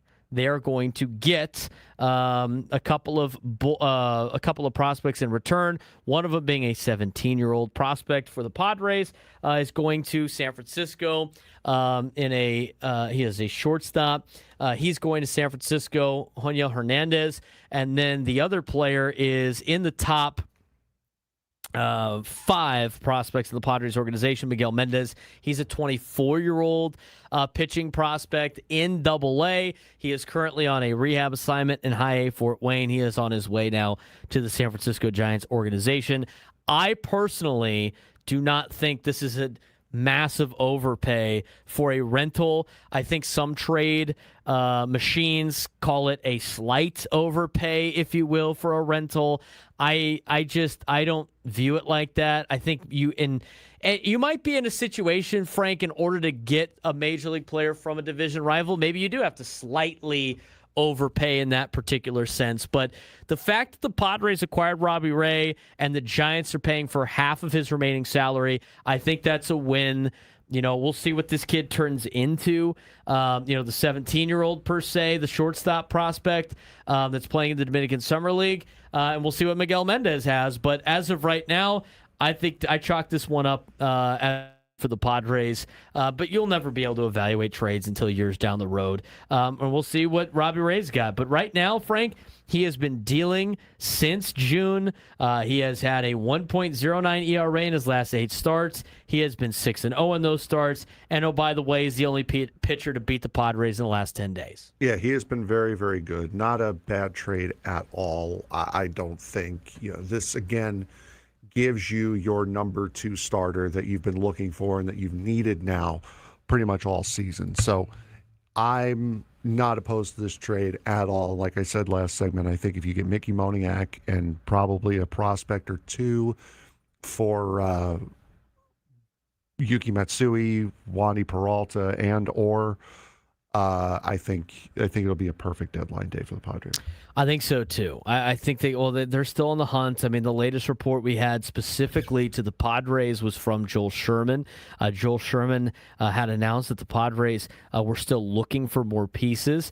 The other report we got was, and I find this to be interesting, and maybe it's like a move for the future, but I find it interesting that is now a couple of different reporters are talking about the Padres have checked in with the Orioles about Jackson Holliday. Jackson Holliday is 22 years old. He was the number 1 overall pick not too long ago.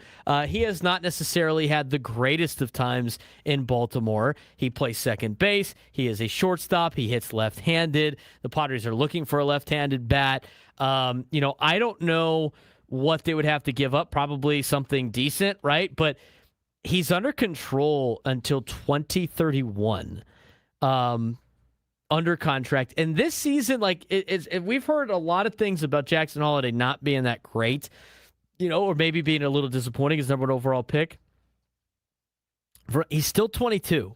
He's got a 0.8 WAR.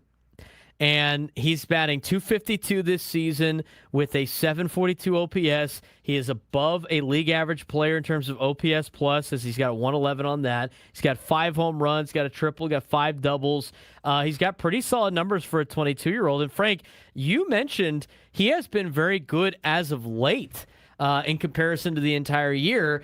Maybe this could be a good time to go get a guy like Jackson Holliday. But I would imagine if the Orioles are going to trade him, you're parting ways with somebody in your top 3. Yeah, from what it looks like, I mean, looking at Jackson Holliday on the roster, right now, again, he's, as you said, he's hitting .252, 5 homers, 20 RBIs. But if you look at his splits, the last 7 days, he's hitting .391, 4 RBIs, 3 walks, 7 strikeouts, and 9 hits. Last 15 days, he's hitting .364 with 5 RBIs and 7 walks. Last 30, he's hitting .312 with 8 RBIs, 17 walks, 19 strikeouts. So he is starting to figure it out. On-base percentage from 415 to 30, 462, 440, 442, 432. Slugging percentage 435, 409, 390. So he's starting to figure it out. He hasn't played well his last 2 games. He's 0 for 6 with 5 strikeouts in the last 2 games. But still, those are very encouraging numbers over the last month of games for the former number 1 overall pick in the baseball draft. They always find a way, or like AJ Preller always finds a way to make like some interesting move that you didn't think was available. Sounded like the Rangers were open for business, but then I saw another report, and I got to go back and look at it, because I saw it from Evan Grant, who is the beat writer for the Texas Rangers. And he now works for the Dallas Morning News. He used to work for MLB.com. But an hour ago, he tweeted out, it does appear the Rangers have made their call. They are not selling. I say this again, knowing things can always get weird. I mean, they were shopping players a second ago. Like, literally before he put that tweet out an hour ago, it seemed like they were shopping. And they traded away Josh Smith to Toronto, and you thought things were going to be open. Then it sounded like, they were looking at potentially sending away Jacob deGrom, but Jacob deGrom had no interest in doing that. He waived his no trade clause. He invoked his no trade clause. Right. He not waived. He invoked his no trade clause. But like now all of a sudden they're not going to sell. I find it to be interesting. What a quick change. Like all of a sudden it's like, you know what? I think we're going to be able to win now. Evan Grant then tweeted out, the bet will be that this team will get healthy, has a favorable schedule, and with some minor adds, maybe still a right-handed hitting outfielder or another right-handed bullpen arm, they will play their best baseball.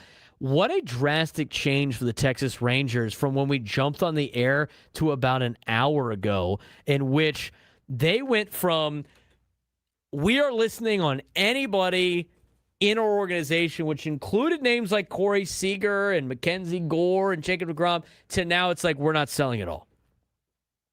Maybe they listened for a little bit and didn't like anything that they got back. That could be it. I mean, if they thought, again, and it goes back to that conversation that we had last week, is proximity over record. They're still within a wild card. They're still within the wild card hunt. They're still very much there. They're still within the division hunt. So to punt now kind of feels a little premature, even though this is your last opportunity to make a decision on that. They're still too close to go full on fire sale like some of these other teams have been. Right. Other updates for you. I mean, we've got the Adley Rutschman deal has gone through. Sounds like it was a lot, but for the Boston Red Sox, you better strike while the iron's hot. I mean, this is so like, here's what you get for the Orioles now, and this is why like the Orioles are. This is amazing. They failed. This is something that the Brewers haven't done yet. They haven't gone to the tank. But the Orioles are a team that never wanted. They wanted to tank for their core and then be part of their core. Right? They wanted to stick to it. They didn't want to take away from it. They had all these prospects. They load up on prospects, and in return for the first of 4 years of tanking, the Orioles get 0 playoff wins. And the prospects from the Red Sox make it make sense. Well, the ownership at that time made a lot of money. That's what Buster Olney said. I mean, what are the Orioles doing? What is their plan exactly? I mean, and it makes sense as well. I mean, Jake Rogers, they just picked him up off of waivers from Detroit, so it does make sense that Rutschman would go. But how interesting is that, by the way? I just saw that. Adley Rutschman, if I remember correctly, he was a number 1 overall pick, was he not? He was, yeah. He was a high pick for sure. I think he was the number 1 overall pick. How many teams can say that they potentially traded 2 number 1 overall picks at the same trade deadline? I don't know what they're doing. I don't. So I guess the Orioles are receiving catcher Carlos Narvaez and 4 of the Red Sox top prospects.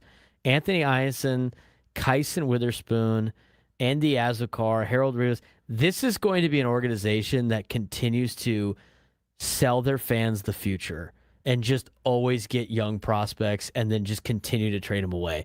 They are in perennial baseball fan hell. Because it's not like they're the Rays that win with some of these guys. They are literally just going to load up on prospects the whole time. And this even adds even more conversation. Maybe this will perk your ears. What in the world is Pete Alonso doing? I was just about to say that. This comes at the same exact year where they signed Pete Alonso to a massive deal.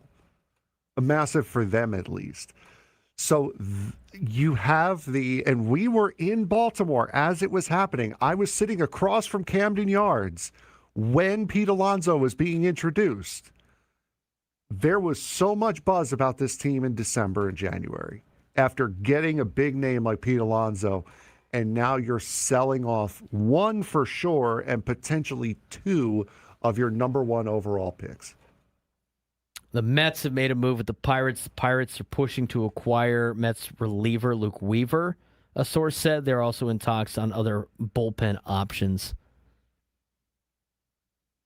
I think the Pirates are going to do the bare minimum to look like they're trying, like they did during the offseason. I mean, they gave up $500,000 in international signing bonus pool money for Ron Marinaccio. I'm surprised. And then they went and got Doval, who Yankees fans, man. Yankees fans last year were losing their mind when they picked up Doval. And then after 1 year, they were also losing their minds when they gave up Doval. They were like, yep, see ya. Can't wait to get rid of him. And then you know what Doval does in his first outing with the Pirates? Gets absolutely shelled by the Cincinnati Reds. It's more or less what happened to the Mets last year when they picked up Ryan Helsley and Gregory Soto, who's also a Pirate now. I'm surprised they're not going after a bat, especially when you look at what Ozuna's done this year, and also didn't Ryan O'Hearn just get hurt too? He did. He looked like he pulled a hamstring. Yeah, bad. so that's what I don't know what his official ruling was, but he looked like he pulled something that's not going to keep him around for a while. But I didn't get the report after, nor did I see how he's feeling afterwards. It was just I saw the highlight. Didn't look very good. Yeah, no. I'm looking at the roster now. He's on the 10-day IL. Is Ryan O'Hearn with a left quad strain? Yeah, that's a problem. He was put on the IL on Saturday. Yeah, that looked like an injury that he's going to be dealing with for a couple of weeks. And this is after in May he strained his right quad. Braxton Garrett is going to Chicago. And that's after the Reed Detmers trade officially went through. So Reed Detmers is also going to the Cubbies as well. Has that gone through? From what I saw, I haven't seen anybody report on that one yet. I've seen people in the chat say it. I have not seen it on MLB Network or any of the big names unless it happened this morning. But I haven't seen the Detmers one go through yet. Oh, no, that was okay. So Jesse Rogers Mark from Feinstein, ESPN. Yeah, Mark Feinstein said sources told me the Angels starter Reed Detmers has not been traded to the Cubs. Okay, so that was to the contrary. So that was a report that has been correct overturned. Yes. All right. So according to Jeff Passan, the Cubs are acquiring left-hander Braxton Garrett. They're in desperate need for pitching. It's not surprising to me that Chicago is out there just getting as many arms as possible. Brewers getting Dustin May and JoJo Romero from the Cardinals. That's got to annoy Brewers fans even more. That's what they decided to do. I think the Brewers have lost the trade deadline. They have lost the trade deadline. Braxton Garrett to go into the Cubs. He is a left-handed pitcher. Where did he come from? Who? Garrett. Braxton Garrett. He's been in Miami. Miami, okay. They got him from Miami. Braxton Garrett this year has only he's only started 2 games. He's gone 4 1/3. He's given up 7 earned runs. So who knows? The Brewers. I think the Brewers failed even more because of the fact that they went and got Dustin May. Are you kidding me, man?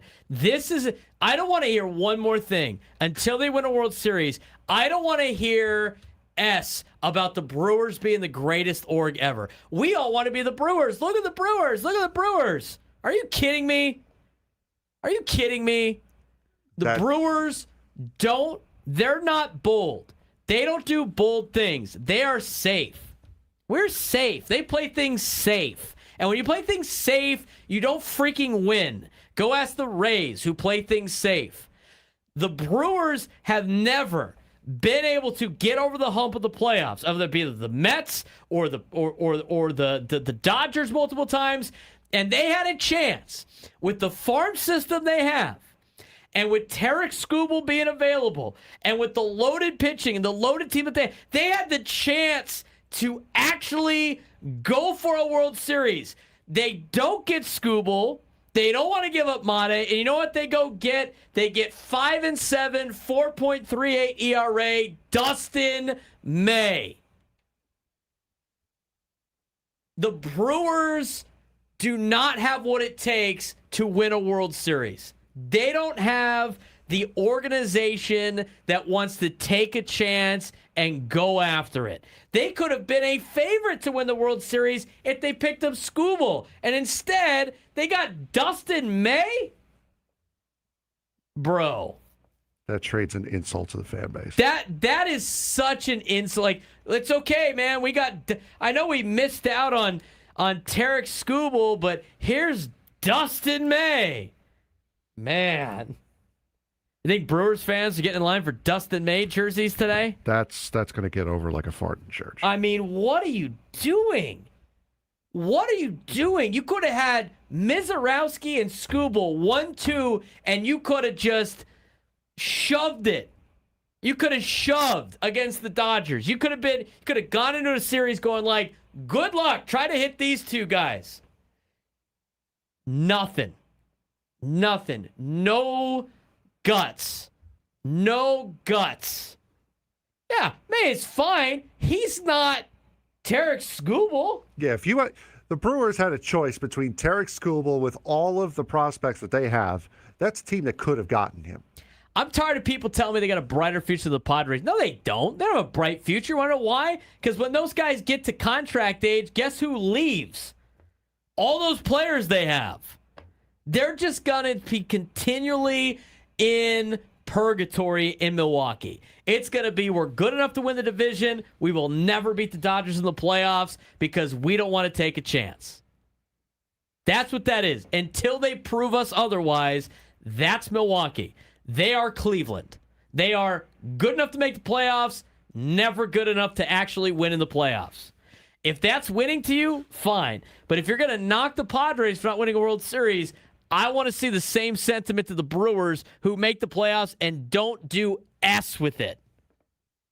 Because they don't have any guts to go get a big name at the deadline. They don't have the guts to add to their team. They're safe. God, this trade deadline is the Brewers making sickening decisions.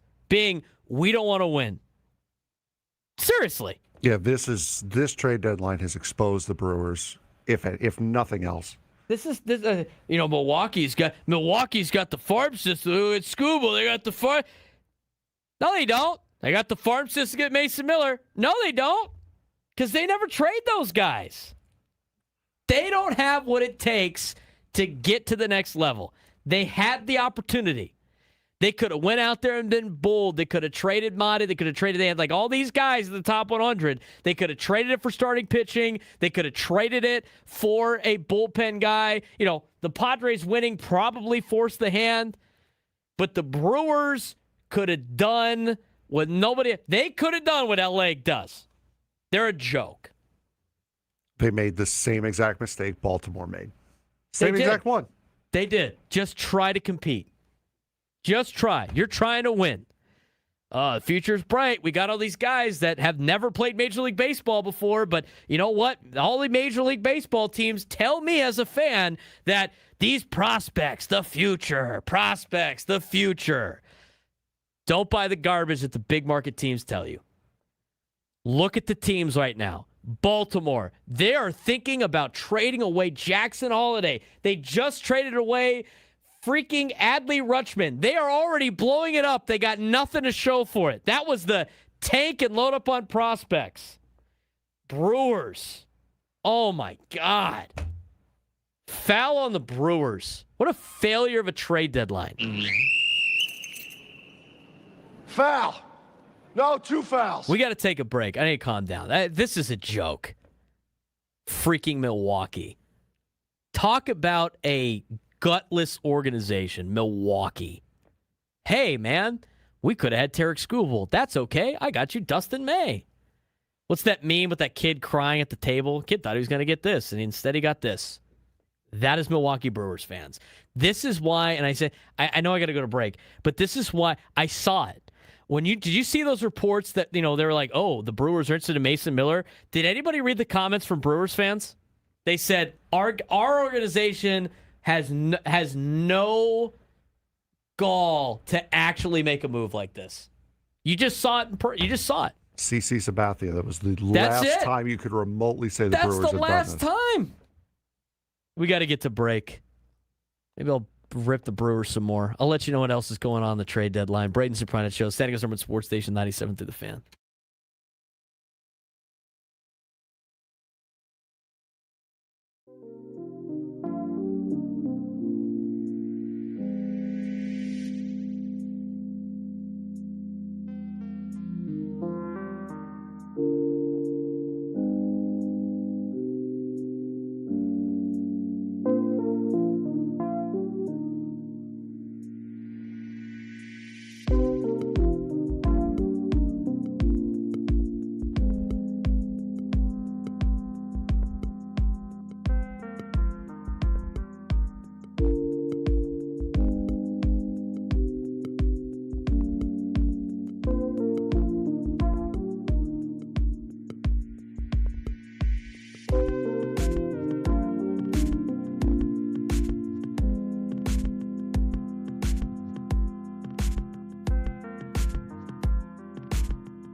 Thank good. You know what? I'm glad I'm not the only one upset with the Milwaukee Brewers. And the more that I sit here and think about what happened over the weekend, the more I'm mad at the Brewers. And then the biggest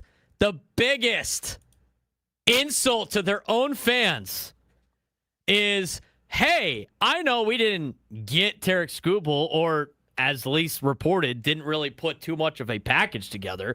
I know that we had way better prospects than what the Dodgers ended up giving up for Tarik Skubal. But you know what?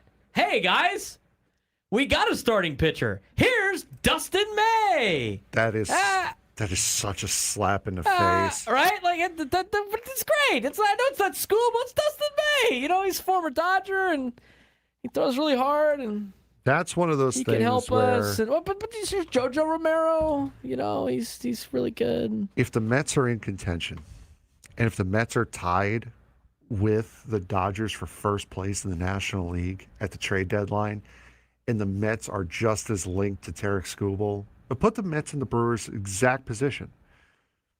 If the Mets fail to get Skubal for next to nothing, and then try to pass off Dustin May as being just as good, I am renouncing my Met fandom.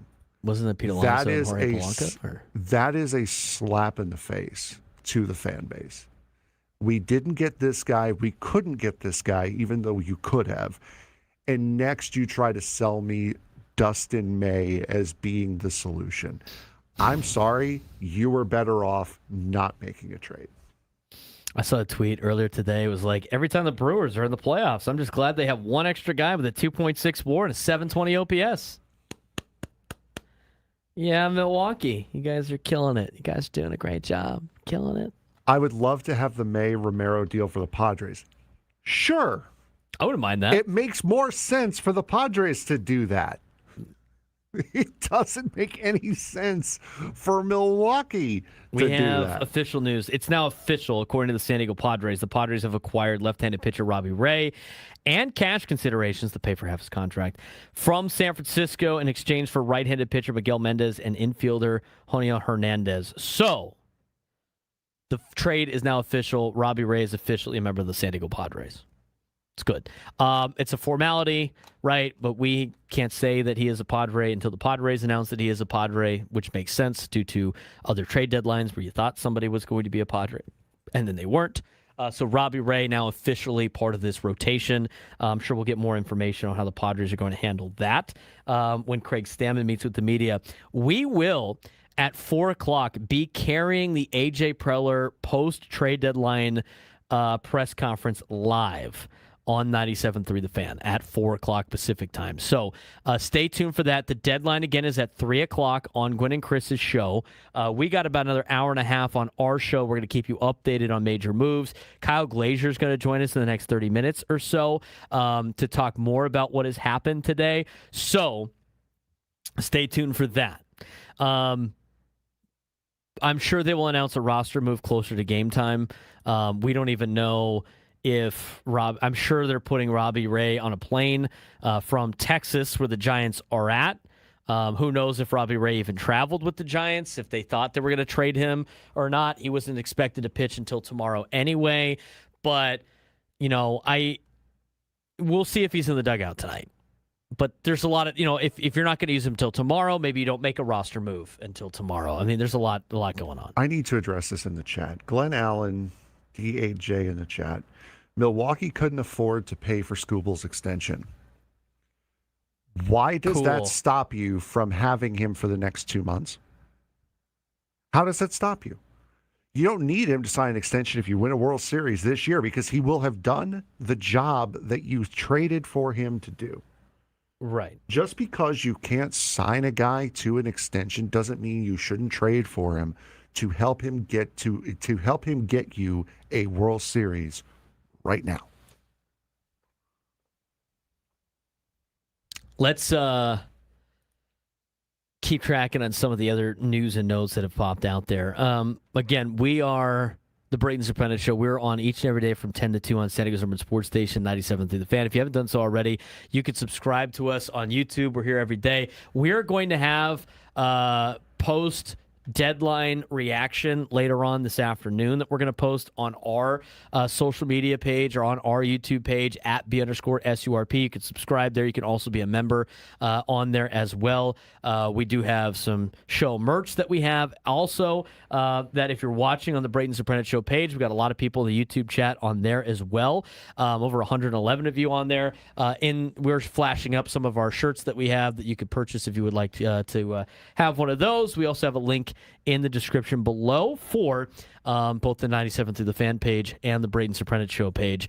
We appreciate you guys tuning in today. Lots to talk about on the trade deadline. We got more information coming down by the minute. We haven't even really talked about what happened over the weekend. Probably won't do that until tomorrow at this point, but Robbie Ray has now officially become a San Diego Padre, according to the San Diego Padres. They put out the welcome graphic. Welcome to San Diego, Robbie Ray. All right, so Padres got one of the starting pitching spots filled. They want to get another one. They're looking for it. They're looking for a left-handed bat. Still a lot to get to. We will let you know about anything that comes down with the Padres when we return on the Braden Surprenant Show. San Diego Sports Station 97 through the fan.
12:39 on MLB Trade Deadline Day. The trade deadline is at 3 o'clock. Joining us for the next hour and plus, and we'll be on Gwynn and Chris, is our guest. He doesn't join us on the SDCCU fan hotline. He's live in studio here in the Bill House Studios. SDCCU, it's not Big Bank Banking, it's better.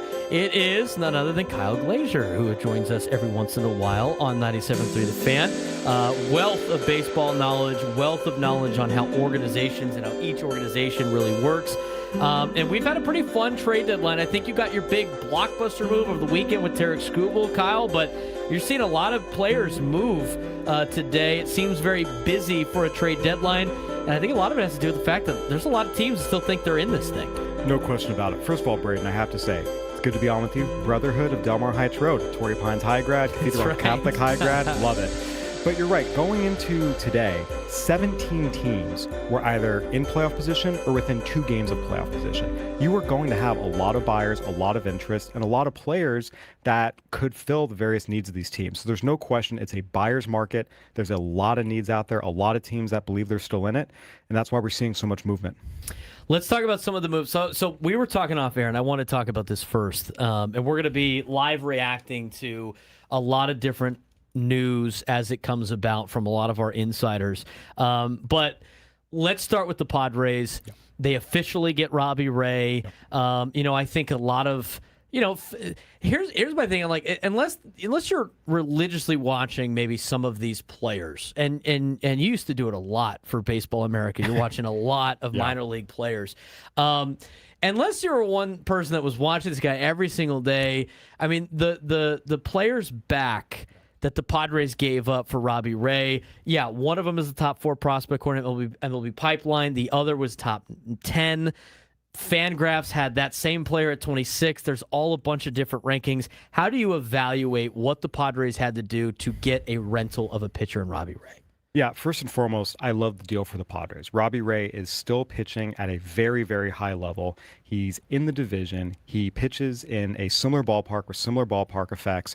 There's not going to be any sort of transition period here. He is ready to come in from day one and pitch effectively for the Padres. And he also gives them a left-handed starter, which they have not had regularly in their rotation since Martin Perez 2 years ago when they acquired him at the deadline.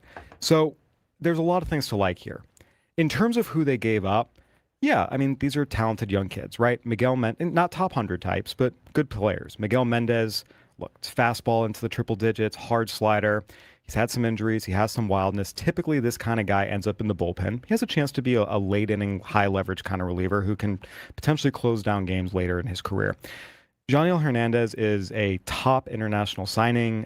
He's done really, really well in the DSL this year. And you mentioned that spread of prospect rankings. It's because guys this young, there's such a wide range of outcomes. But, I mean, he can really play shortstop. He's 6'2", 175. You can see him filling out. There's a real chance he hits for, power and average. So, again, good player, but he's also 5-6 years away, and a lot can happen between now and then. So the Padres paid, I would say, a slightly higher price than what we've seen for other rental pitchers in terms of Freddy Peralta, Kevin Gausman, but they also have the Giants paying down half the contract. That's why. And I talked about that before we knew the details. I said, I mentioned on it, A.J. Preller has done a pretty good job of when he acquires rentals. He gets most of the contract paid off for that first year. They did it with Luis Arraez. They did it with Ramon Laureano, Ryan O'Hearn. Yeah. You might have to give a little bit more for that, but if the Padres are working with somewhat of a stricter budget and they're adding payroll like Robbie Ray, sometimes you do have to give a little bit more up. And I think that's fine for the fact that the Giants are going to cover about half of the remaining salary. Yeah, and for the Padres, again, just where they are financially, it's something they have to have. And if that means they have to trade, slightly higher caliber prospects than other teams who would be able to take on the full salary, I mean, it just is where they are. And I do think when you look at, again, yes, Robbie Ray's a rental, got 2 months of him.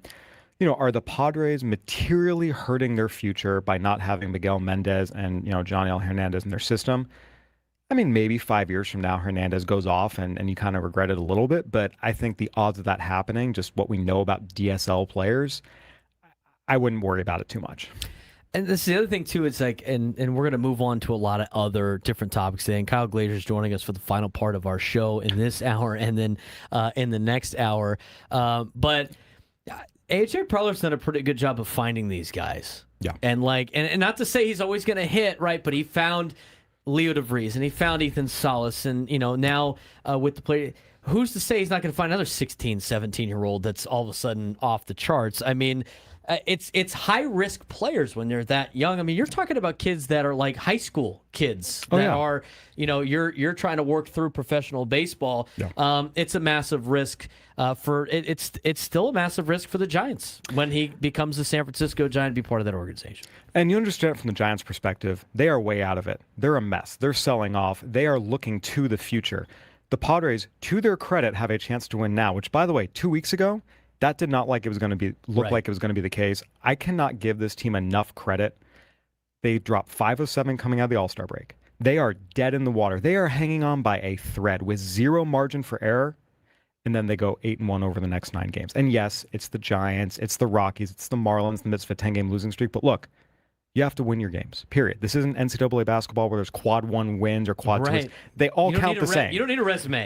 You got to get into the playoffs. So the fact they're even in position to add, I think, is a tremendous testament to this group of players. And this coaching staff has taken a lot of heat this year, and I would say deservedly so. But if you're going to criticize, you have to also give credit when they do something right. They have done a lot of things right, especially over the last month, and we can get into some of the breakdowns there. But the point is, the fact the Padres are in this position in the first place, testament to everyone involved. And I do think they did a nice job taking advantage, getting a good high-end pitcher at his best. And the guys they gave up, if they hurt them, it's going to be a long time from now, during which time the Padres can absolutely backfill their system with lots and lots of other talented players. We're going to get into a lot of that. I think just because you brought it up from the coaching standpoint, everybody wanted Souza gone because of the beginning part of the season. Then you get the report that, Manny was working with Teacher Man, right, on the offseason, and then he had to, fix his swing. But, and Fernando is, working with his dad. He's at the pressure of his dad of being an all-around hitter. We've heard all of those reports, right? And then all of a sudden, they've turned it around. I think all the at-bats from everybody has been drastically better than they were at the beginning of the season, just from a standpoint of not chasing as much and grinding out pitches. And honestly, is the chaos pitching a recipe for long-term success? No, but you got to give the coaching staff credit of okay, we have these players. We're not getting anybody new for the next couple of weeks. We have to find a way to win. And they thought they were thinking outside the box, and so far it has worked, albeit, like you mentioned, against teams that aren't very good. But you know what? They had to find a way to win, and they weren't going to continue to do the same thing over and over again and hope for a different result. No question about it. Like you said, pitching chaos, it's not something you can do for more than a couple weeks at a time. You're going to burn your guys out. But given the situation they were in, how they were not getting effective starts, using these guys as traditional starters, they've had to get creative. And that is not easy. Piecing together a pitching plan like this 3 out of 5 days. And let's not forget, Walker Buehler's averaging less than 5 innings a start. So realistically, it's 4 out of 5 days you have to piece things together. And they've done it, and they've done it well. Again, that is not easy. Craig Stammen and his staff deserve a lot of credit for this. And I don't want to monologue too long, but everything you said about the hitting, there's a lot to dive into there. We have seen substantial improvements in their plate discipline and scaling back the aggressiveness, and that is why we have seen the team-wide success we have had. We're talking with Kyle Glaser. He's going to be in studio with us. We're the Braden Surprenant Show, San Diego's #1 sports station. San Diego's #1 sports station, 97 The Fan. We're here every single day from 10 to 2. If you're just tuning in for some trade deadline coverage, we did have some more trades go down since talking to you, and some rumors. The Cubs have picked up a right-handed reliever, and Ryan Zefferjon from the Los Angeles Angels. They had not picked up Ray Detmers yet. That was kind of hot early this morning. That has cooled off. We haven't gotten any further reports on that, but the Cubs need pitching in a bad way, and they're doing everything they can to get as many arms into Chicago as possible. I actually think thus far the Cubs have had one of the best trade deadlines of any team. Bringing in Kevin Gausman, bringing in Braxton Garrett. Ryan Zefferjon has been very, very good for the Angels this year. Look, we'll see if they actually end up getting Detmers, but even if they don't, I like this deadline a lot for them. I also love it because, and I heard you talking about this earlier, and there's a lot of truth to what you said, the Brewers have utterly failed at this deadline, and the Cubs smell blood in the water, and they know that the team ahead of them isn't going to do what's needed to really become a true World Series contender. They're saying, okay, let's load up. We can take you down if we do that. So I like it both from an individual player addition perspective and what it means in the bigger picture of how aggressive the Cubs are being, seeing just frankly how disappointing and shockingly bad the Brewers trade deadline has been. We've had a couple more like Padre updates. Joel Sherman about an hour and a half ago mentioned the fact that the Padres, still want to add another starting pitcher. Yep. He also mentioned they need a left-handed bat. He threw out Alec Burleson as a potential bat, perhaps from the Cardinals. He threw out Lars Nootbaar. He mentioned that the Padres have been interested way in the past in a guy like Jarren Duran, which I don't know how much that's going to help you in this year. And the latest update we had was from Mark Feinsand about the Clay Holmes market. Yeah. It is active. 2+ hours left in the trade deadline. Among the teams interested, Diamondbacks, Brewers, Padres, White Sox, and Braves. Wide-ranging market. The Mets could take him down to the wire. That's obviously a lot to unpack right there, but the Padres got one starting pitcher. Based on all the information that we obviously know there, where do you think the next move is potentially for the Padres if they can align for somebody? It's absolutely starting pitching. Coming into this deadline, you knew the Padres needed 2 starting pitchers. That was the bare minimum. Look, Nick Pivetta and Joe Musgrove are coming back, yes, but Joe Musgrove is coming off a Tommy John surgery that has knocked him out for the better part of 2 years. There's no guarantees what he'll look like when he comes back. Nick Pivetta coming off a flexor strain. Flexor strain is a very scary term you hear for pitchers that a lot of times is a prelude to something else. So obviously you hope he's able to come back, be 100% and go back to being who he was last year. But the Padres need to add insurance in the event that one or both of them are not quite the level of ace they have shown themselves to be in the past. Minimum 2 starting pitchers was always going to be what they need. And this is where, yes, Clay Holmes, I'll add Casey Mize in there as well, another rental the Padres are in on. We will see if they're able to beat the competitive buyers markets for both of these teams, because a lot of teams are interested. But there's no question that another starting pitcher is option A, B, and C for the Padres right now. I'd say the left-handed bat is so far down the list that that's a nice addition at the end. They need starting pitching. And again, I would say minimum one more. I wouldn't be shocked if they had 2. What's your reaction to the Padres? I mean, and you've covered baseball for a long time, so obviously everybody's always making phone calls. Like the Mariners called the Padres this morning allegedly about Mason Miller, and then the Padres are like, cool, yeah, just give us, what was his name, Kate Anderson or something like that, their number 1 prospect, and then all of a sudden they're like, oh, well, we'll get back to you, and then hung up and moved on. I was in the Jackson Holiday rumors. There's been multiple reports about that. I find that to be interesting. He's playing a lot better recently than he was. I know a lot of people have considered him a bust. He's still only 22 years old. I would imagine that is something that you would have to give up a decent amount for because of the fact that future guy. But you can't discredit AJ Preller. He is constantly looking for very athletic players that he thinks can help his team in the long run.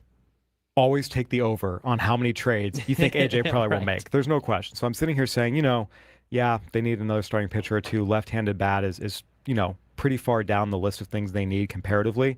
Watch them go get 3 starting pitchers and bring in 2 left-handed bats now. I mean, there's no question when you have players like that who are young and controllable, which is a big thing the Padres need. Yeah, Jackson Holiday would do great things in a Padres uniform. He'd look great in a Padres uniform. He's not coming cheap. And I would say the Padres have bigger needs, and given the limits of the talent in their farm system right now, I would say they should really use the capital they have to go get arms. If they can get a controllable arm, fantastic. But even just rental arms to help them get through this year before they start throwing packages out for left-handed hitters, including Jackson Holiday. Well, the other thing, too, with Jackson Holiday, with how much time he is under control, if you really want him and the Orioles are interested in trading him, you probably could get him next year or in the offseason or like at any other time when maybe things change a little bit. What did you think? We only have like a little bit of time left. Real quick, what's your opinion on the Blue Jays trading away Gausman but then picking up Soriano from the Angels? I actually really liked it. So Kevin Gausman has had a tremendous career. I mentioned I like the Cubs bringing him in. He has not been great this year. I think he'll do better in Chicago, getting out of the AL East, playing in front of an elite defense.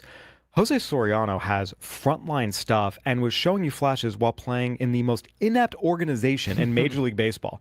You get him in even a minor league functional organization, he's going to take off. You get him in Toronto, which, let's not forget, took a broken Dylan Cease last year and has turned him into the one of the best pitchers in the American League. They've gotten him back there this year. I think he's going to do wonders in Toronto. I think that for the Blue Jays, they've upgraded big time. We got a lot more to break down with Kyle. We're going to get to him again when we get to the final hour of the show. Still lots to get to. We have a couple hours left in the trade deadline, which happens at 3 o'clock. You are listening to the Braden Surprenant Show. So our trade deadline coverage is brought to you by City Cruises Live. Experiences done different. More of it when we come back.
Final hour of the Braden Surprenant Show, broadcasting live from the Bill House Studios. We know how all of our baseball coverage on 97.3 The Fan is presented by Xfinity. Score the most reliable Wi-Fi. One price, 5 years guaranteed. Xfinity. Imagine that. We're joined in studio by Kyle Glaser for this hour, breaking down the trade deadline. Again, the deadline is at 3 o'clock Pacific time. So Kyle is going to be on with Gwen and Chris for their final hour, their first hour, the final hour of the trade deadline leading up to 3 o'clock. We will be airing the A.J. Preller press conference live at 4 o'clock.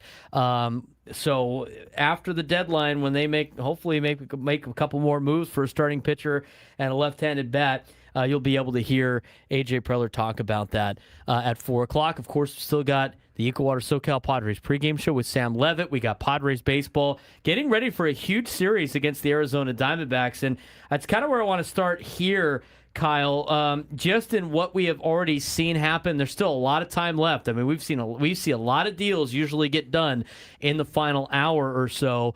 How do you think the National League wild card starts to shake out, knowing the teams that have bought, knowing the teams that haven't done anything yet but still can, and of course, teams that might not have done what they have needed to do so far? I like what the Phillies have done. I know they've been backsliding hard, but I think they made the right reinforcements at this trade deadline to the point that I still feel pretty good about them staying in one of those wild card spots. I really think that 5 of the 6 NL playoff spots are locked up between the Dodgers, Brewers, Braves, Cubs, Phillies. I really don't see any of those teams falling out of it. That last spot, the Padres, given what they've done the last few weeks, plus adding Robbie Ray, yeah, they're absolutely in it. They're and 1 game back entering the day. The Diamondbacks are a legitimately good team. I would not count them out. They play good baseball. They have a lot of ways they can beat you. I covered them in the final series before the All-Star break when they swept the Dodgers. Again, they're not an easy team to play. I do think that when I look at who is still in the race, who has the most talent, I do think it will come down to the Diamondbacks and the Padres.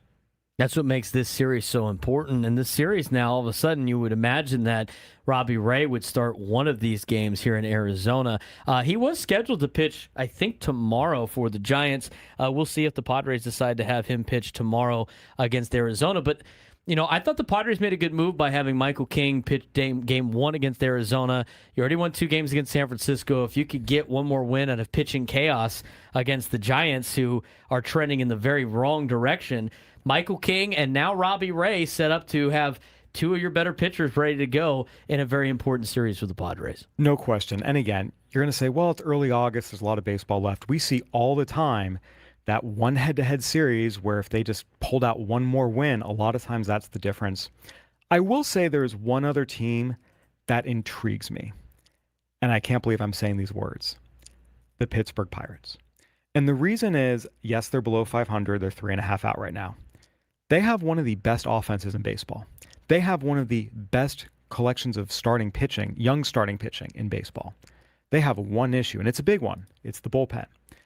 They have not done anything huge to address it yet, but in these next 2 hours, if they can really shore up this bullpen, I do think they're a legitimate threat. Again, will they? You never know if the Pirates are actually going to be willing to pay what it takes financially or in prospects. But if they do intrigue me as a team that could threaten the Padres and the Diamondbacks for that final wildcard spot.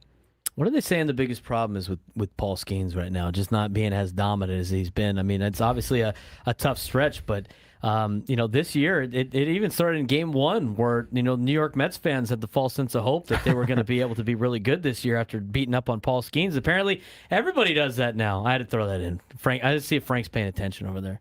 I will say some of that first game was O'Neill Cruz not knowing how to play center field. That's also true. That was bad. Skeens, there's a couple aspects here. The first is, yes, we've seen the velocity tick down a little bit. And the reality is, even when you have perfect mechanics, even when you're as big as strong as Paul Skeens is, holding 98 to 100 year after year after year, start after start after start, the human body just can't really do it. And so I do think we are seeing the effects of that a little bit. And again, sitting 96 is perfectly fine, but he's going to have to learn to adjust a little bit. And some of it also is, this is now his second full season. He came up after starting AAA the year before last. the league just has a better idea of what they're going to see from him now. The league always adjusts. These hitters are still the best hitters in the world. Whatever you want to say about batting averages being down and strikeout rates being up, these are still the greatest hitters in the world. They will adjust to you. So the combination of they've all seen Paul Skeens now, and the wear and tear of his high-end velocity is starting to show up a little bit.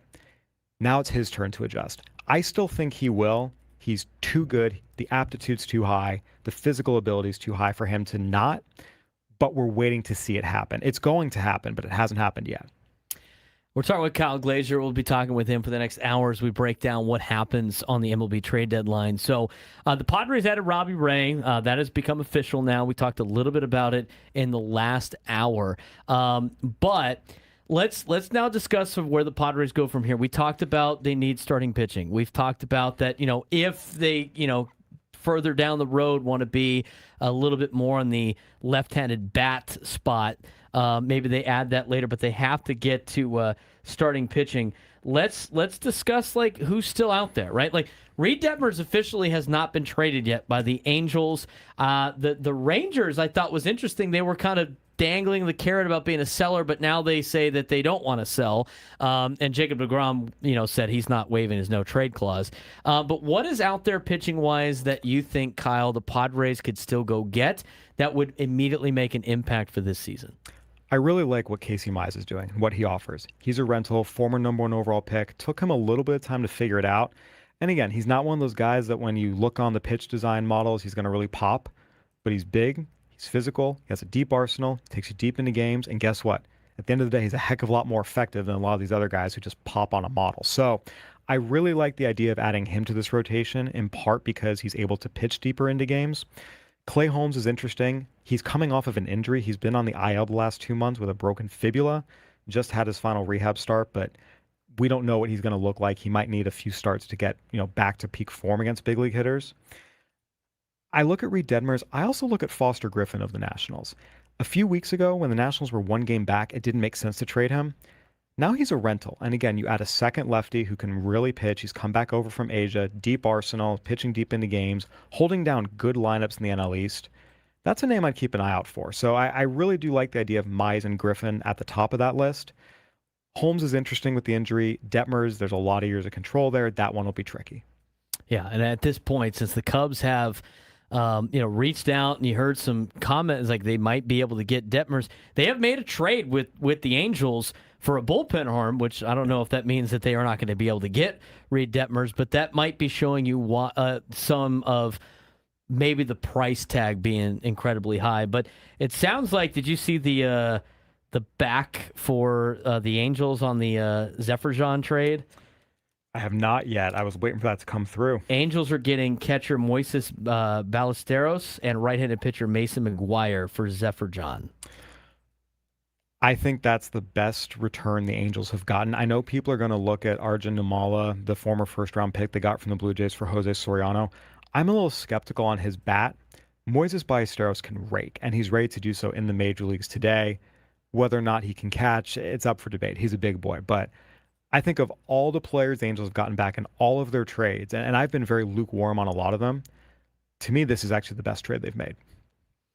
Let's talk about the Angels for a second. I mean, they finally went into, all right, let's start trading away some players. I mean, it's not crazy with who their interim general manager is to try to reshape that organization. I know they have a lot of they got to deal with Artie Moreno over there, so it's not necessarily an easy job to be the general manager of the Halos, and who knows if he's going to stay there. But so far they've done a pretty good job of saying, like, you know what, we don't need to hang on to these players. Let's start trying to focus for the future, and they've got some pretty decent returns back. Yeah, I've been kind of lukewarm on some of their returns. One thing to keep in mind with John Mozeliak, when he was leading the Cardinals, they did a lot of buy trades because they were buyers more often than not, and they did pretty well on them. More recently, Paul Goldschmidt, Nolan Arenado, they crushed those trades. The Cardinals were very rarely sellers, and the few sell trades they made, it was kind of a mixed bag. So just to be clear, I thought the Logan O'Hoppe, Chase Silseth for Angel Arredondo trade was awful. That never should have happened. That the return has to be 3 or 4 of those guys, not one.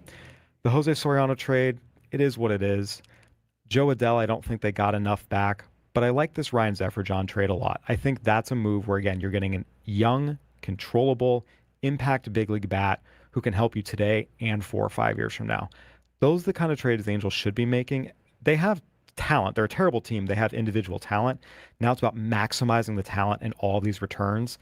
I think they've done okay in some, less well in others. We'll see what the final tally looks like at the end of the day, especially if they do end up moving Detmers between now and the deadline.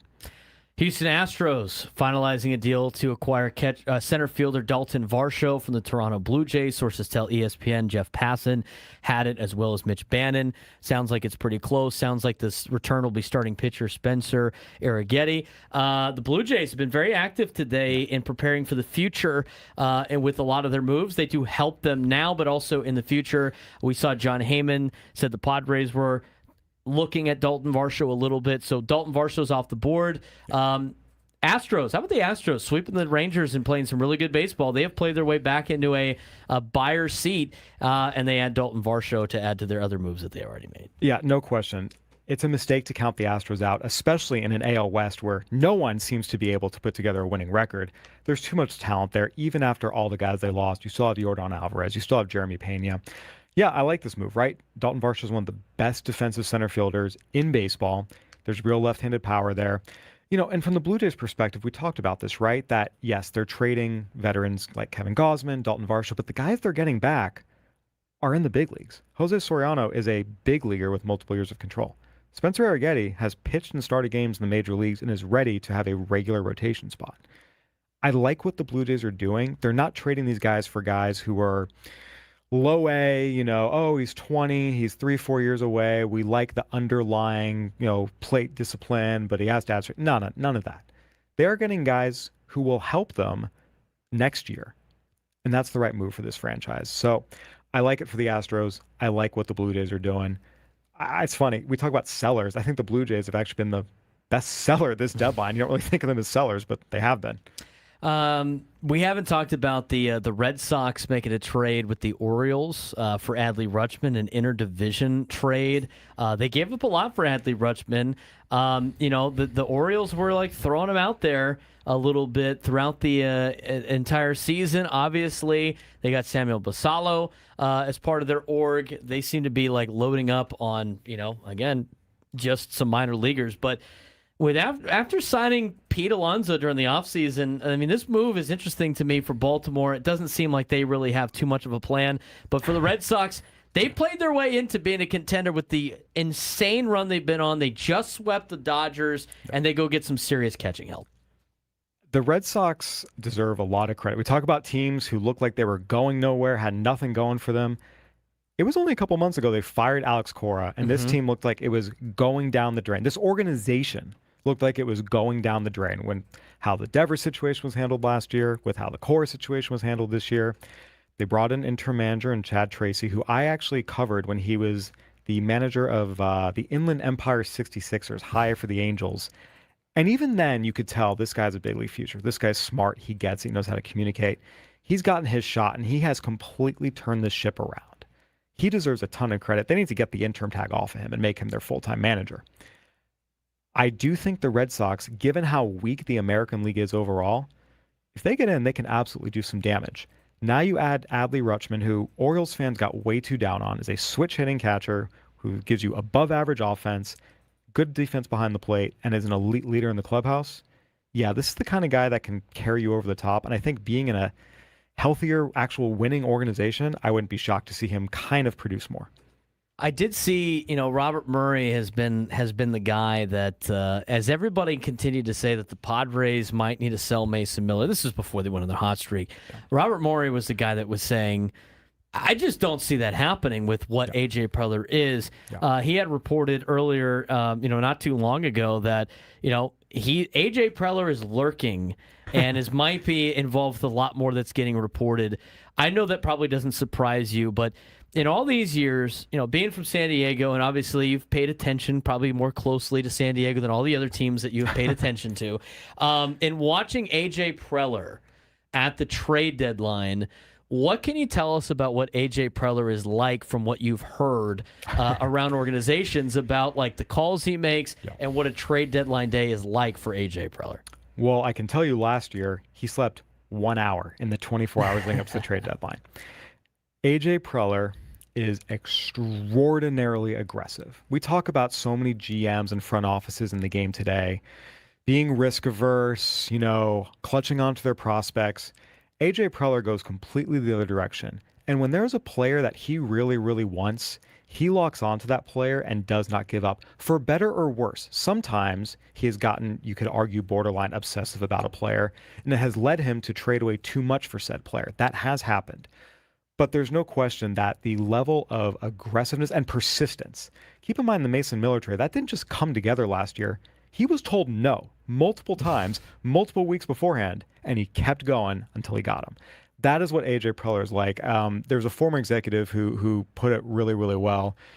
He said that AJ Preller and the Padres are 28 days later level aggressive. Like that zombie, they're just coming after you again and again and again and again.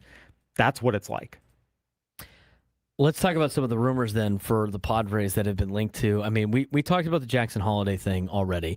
The one that I thought was interesting over the weekend, and we've heard a couple of stirrings about it, considering the Padres situation of not having a highly ranked farm system, and you know this better than other people. I mean, every organization ranks other organizations' farm systems differently. There's certain talent that the Padres might like more than like the Orioles and vice versa. There could be somebody that's like the 25th best prospect for the Padres that some org thinks is like the best prospect that they really want. We heard the reports that they might have to add payroll. Maybe that's something. Maybe with the new ownership group, they can add some payroll. And so you saw some reports over the weekend about, a guy like Rafael Devers. People have rumored that that's another guy that AJ Preller has always coveted and all this other thing. Like, I know he casts a wide net. That was an interesting one to me. What was your, reaction on the potential news? And there hasn't been anything since this weekend about a guy like Rafael Devers and maybe the Giants paying off some of it, and you add him as that left-handed bat. I had gotten wind of that a little prior to this weekend. And yes, Rafael Devers is one of those players that AJ Preller loves, has always loved, dating back to when he was an amateur sign with the Red Sox.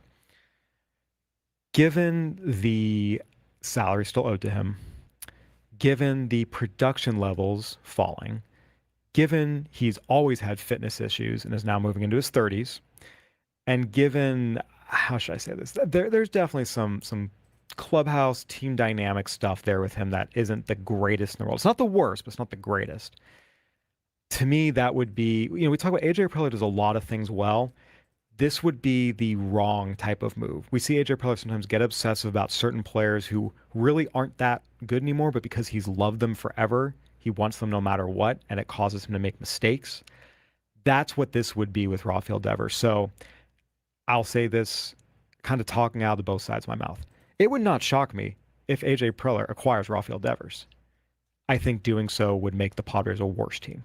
I will say this, too, like so a lot of people have talked about, maybe not necessarily him seeing eye to eye with his teammates. I think that's probably the nicest way of saying some of that. I think a lot of Padres fans say, like, well, Nick Castellanos got a little bit of a bad rap, and it didn't seem like he was a problem here. That doesn't necessarily mean it's always going to be something that works. I mean, I just feel like you're trying to force a square peg into a round hole, if that's the case. I think there's a certain price that if you made it, if he's not getting paid a certain amount, I think you can make it work, but it seems like it's going to be moving a lot of hoops. Look, if the Giants want to take Xander Bogaerts' contract and make him swap up bad contracts, sure, yeah, absolutely do it. But we know that's not happening. And the thing with Nick Castellanos, and this is where it's really important to really know and understand players at an individual level. Nick Castellanos, he could just be ornery sometimes and overly honest. And yeah, that would rub some people the wrong way. But those aren't fundamental flaws. Rafael Devers' issue is I'll just say it. He does not put in the work. He doesn't. He has always struggled with his fitness. He has always struggled with work ethic. And that is something that over time, your teammates will lose respect for you for. That is a much more serious issue than, he's ornery, he can be brutally honest, maybe he rubs you the wrong way. So again, does Rafael Devers come to San Diego, magically decide to get into the best shape of his life and, get back to being what people thought he might be when he was younger? Never say never, but the track record here isn't great of that happening. John Heyman just tweeted out that the Padres are trying to get a left-handed bat. He has 3 names listed. When we come back, we're going to talk about those 3 names that the Padres might be interested in and hear what Kyle has to say about what the best fit might possibly be. This is the Braden Surprenant Show. You're watching on YouTube and you're listening live on San Diego's #1 sports station, 97.3 The Fan.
We didn't get to this, but I do want to mention that we do it all the time at 12:50. It's trade deadline coverage day today. But if you could take me down in sports trivia, we usually have a prize available for you. We usually do our midday sports standoff. This week, we might have a special prize. So stay tuned for that later this week. I'm Braden Surprenant. He's Frank Marchese. Joining us live in studio on the SDCCU fan microphone is Kyle Glaser. He's our baseball analyst. SDCCU, it's not big bank banking, it's better. We got 2 segments left. This one's gonna be a little bit shorter, and then we'll go heavy with the long one. But the tweet that we saw going to break, John Heyman reporting the Padres trying on Trevor Larnach, as well as Alec Burleson and Lars Nootbaar. Want a lefty hitter, uncertain how available Larnach is. We did get the report earlier. They're still looking for a starting pitcher. And we heard that A.J. Preller's just kind of lurking in the shadows, which I know scares a lot of general managers out there. But let's talk about these 3 in particular. Obviously, Kyle, take your pick of who you would want the most on the Padres, and who is the most reasonable you think the Padres could acquire if these 3 are in fact available? Yeah, I mean, Alec Burleson and Trevor Larnach can both mash. Burleson is the better of the 2, but if I'm the Padres, I'm equally happy getting either of them. Both of them have multiple years of control left and are productive, young left-handed hitters in their 20s. They're not going to come cheap. So I think on the one hand, yes, if you're the Padres, you'd absolutely love to add one of these guys. It's going to be easier said than done, and I have a hard time seeing either the Cardinals or Twins accepting a trade for them without giving up one of, their premium pitching prospects like a Cash Mayfield or someone off the Major League roster. These guys are just too good. Let's talk about the Major League roster. I thought we got a lot of reports from our local reporters here that the Padres could potentially trade from the bullpen. Yep. And I think a lot of fans just assumed it was because at the time it was either the beginning part of the winning streak or on the current, on that big road trip where they dropped 3 games in Atlanta and didn't look very good against Kansas City. And so people were thinking maybe an Adrian Morejon or a Mason Miller. But there's a lot of other arms out there that might be available for teams that are intriguing for teams just because of the fact that teams need arms right now, and the Padres got a lot of good ones. I know we've seen guys like Yuki Matsui and Freddy Peralta in the past not necessarily put up the best of numbers, but if you look at their overall numbers for this year, they've had some pretty good years this season. And there's a lot of players that are available, I think, in that Padres bullpen that you do have to get rid of to actually fill the rest of the roster out with a lot of guys coming back from injury. And with the Padres, this is the area of depth, right? We talk about what do you want to trade from. It's where you have depth to absorb any losses. The one position group the Padres have that is the bullpen. You're absolutely right. I think there's a lot to the idea of trading Freddy Peralta and Yuki Matsui when they're performing at their absolute best. Matsui, the Padres would have to eat some of that contract. But I do think you could see something for Peralta. Teams always need help, and particularly left-handed relief help. It's amazing what some teams will give up for mid-leverage, low left-handed relievers. But the guy that I think makes the most sense in terms of you can get something particularly impactful for him is Jeremiah Estrada. That is a late-inning arm. Again, for a lot of teams, he would be their 8th-inning setup guy. And yes, he struggles against the Dodgers, but if you're the Minnesota Twins, that's not a problem. That's the guy that if the Padres were to go make a move for, again, a Larnach or a Burleson, I think you include Estrada, add in the prospects, and go from there. You think that works for St. Louis, too? That's kind of like right there, ready to compete? St. Louis is going to put more emphasis on the prospects. The Twins are going to put a little more emphasis on the bullpen and the big leaguers because despite the fact they're under 500, they're a game out of the playoffs because the American League has just, no one seems to be able to separate when you talk about the wild card teams. So it depends a little bit on which team and which player you're talking about, but there's no question every team in baseball would love to add a high leverage right-handed arm with multiple years of control left like Estrada has. You didn't say Nootbaar for the 3 at all. We didn't really talk about him. Yeah. The Padres end up with Nootbaar. Are you less excited? Different kind of player. So Lars Nootbaar can play all 3 positions. Let's be clear. Larnach and Burleson are pure corner guys. Larnach and left, Burleson right. Nootbaar is not anywhere near the caliber of hitter they are. He gets on base, but both from a contact and power perspective, you're talking about an entirely different tier of hitter and a much lesser tier of hitter. What he adds is great clubhouse vibes, and he can play all three outfield positions. So if I'm the Padres, and again, I have somewhat limited trade capital given the state of my farm system, I don't think you go for Newport. I think you try for the other two. Again, I still think starting pitching needs to be their priority here, but if they are going to get a left-handed bat, to me, Burleson and Larnach are not just one tier above Newport, I'd say multiple tiers above Newport in terms of the impact that they would offer the rest of the season. Since we don't have any other big news right now, we're going to keep you updated. If that does happen, we'll get to it. And we've had a lot of rumors right now with the Padres. I would imagine with Gwynn and Chris, you're going to, I think you're going to be a little bit more active. Let's talk about what happened over the weekend. The Dodgers got Tarik Skubal, right? I think a lot of people have just immediately went, it's way too light of a move. I can't believe this is the package that they got. And we complained about the Brewers and what they probably could have offered. Yeah. What did you think about what the Dodgers sent for Tarik Skubal, and what do you think the Brewers could have realistically offered, knowing how that organization works? The Dodgers did extremely well here. Again, all the players they gave up have something you like. Zaire Hope, I do think, is a guy that has a chance to be a dynamic power speed outfielder. River Ryan, he's been hurt. He's a late conversion to pitching guy, but there's real stuff there. And Brady Smith's a good young arm. But for Tarik Skubal, even 2 months of him, yeah, that's a no-brainer. You absolutely make that deal every time. So the Dodgers did great there getting Skubal for those guys. And they didn't give up any of their top prospects, any of their top big leaguers. These guys were all lower down their rankings.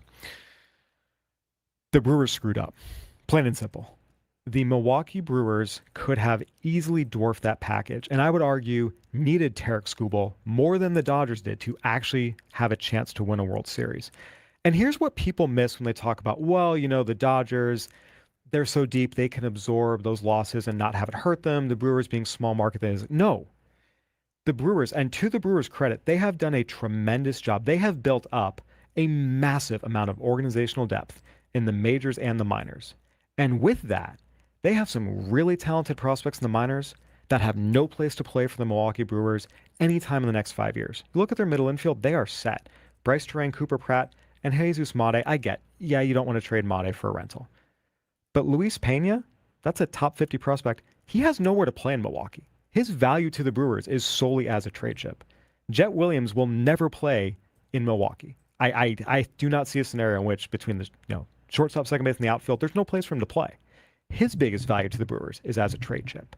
They have a ton of outfielders as well, both in the majors and minors. They could easily trade any of them, and a couple of them are top 100 guys. The Brewers could have traded 3 top 100 caliber prospects and not had it materially affect their future at all, while greatly improving their present. That's what they should have done, but they're a model-driven team, and the model says that's too much to give away for a 2-month rental, no matter who it is, and so they didn't do it. And this is where the model cannot take into account the qualitative factors, such as your organizational depth, your chances of winning a World Series, all the things that actually convince teams, and the teams that are able to win a World Series know they have to consider. The Brewers don't consider them. They just stick to the model. That might be a big reason why the Brewers haven't been able to make it through the playoffs the last handful of years. And here's what I will say. Every single team that has won a World Series has made an impactful deadline addition, from the Dodgers to the Royals. The Dodgers in 2024, Michael Kopech, Tommy Edman, Jack Flaherty. If they don't make those additions, they don't win the World Series in 2024.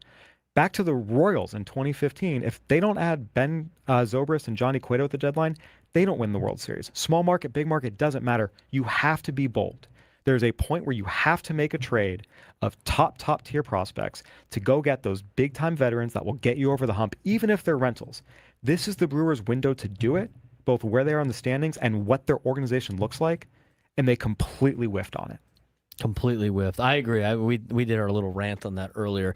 We'll talk more about that when we come back. We're also going to get you the final look at what our show can provide you before the trade deadline. Trade deadline's at 3 o'clock. We continue our coverage next with Kyle Glaser, leading into Gwynn and Chris, and that's going to be the final hour that teams can make a move. I sense a little bit of like a break before we start getting probably a lot of rumors getting thrown out there, so we'll let you know what happens on the other side.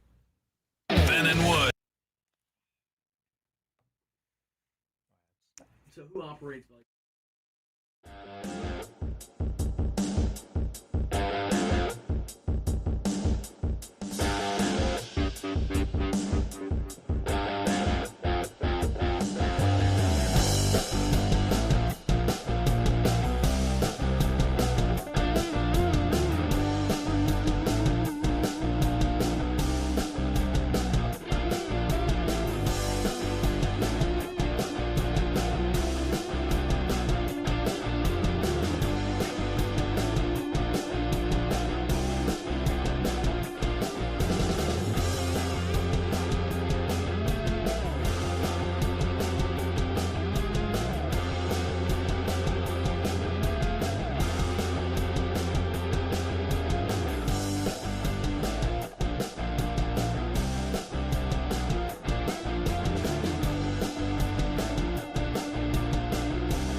Final segment of the Braden Surprenant Show. San Diego's number one sports station, 97.3 The Fan. We still got a lot to break down here as we talk a lot about what's going on in the MLB trade deadline day. Trade deadline's at 3 o'clock. We got about an hour and 15 minutes, just over that, until the trade deadline. Kyle Glaser is going to stay in studio with Gwen and Chris during the next show to kind of reset a lot of the things he has already talked about and also live react to what's going on around Major League Baseball. But, overall, I think we've had a pretty exciting day of trades. I mean, you're not getting the big blockbuster. I think you got that one over the weekend.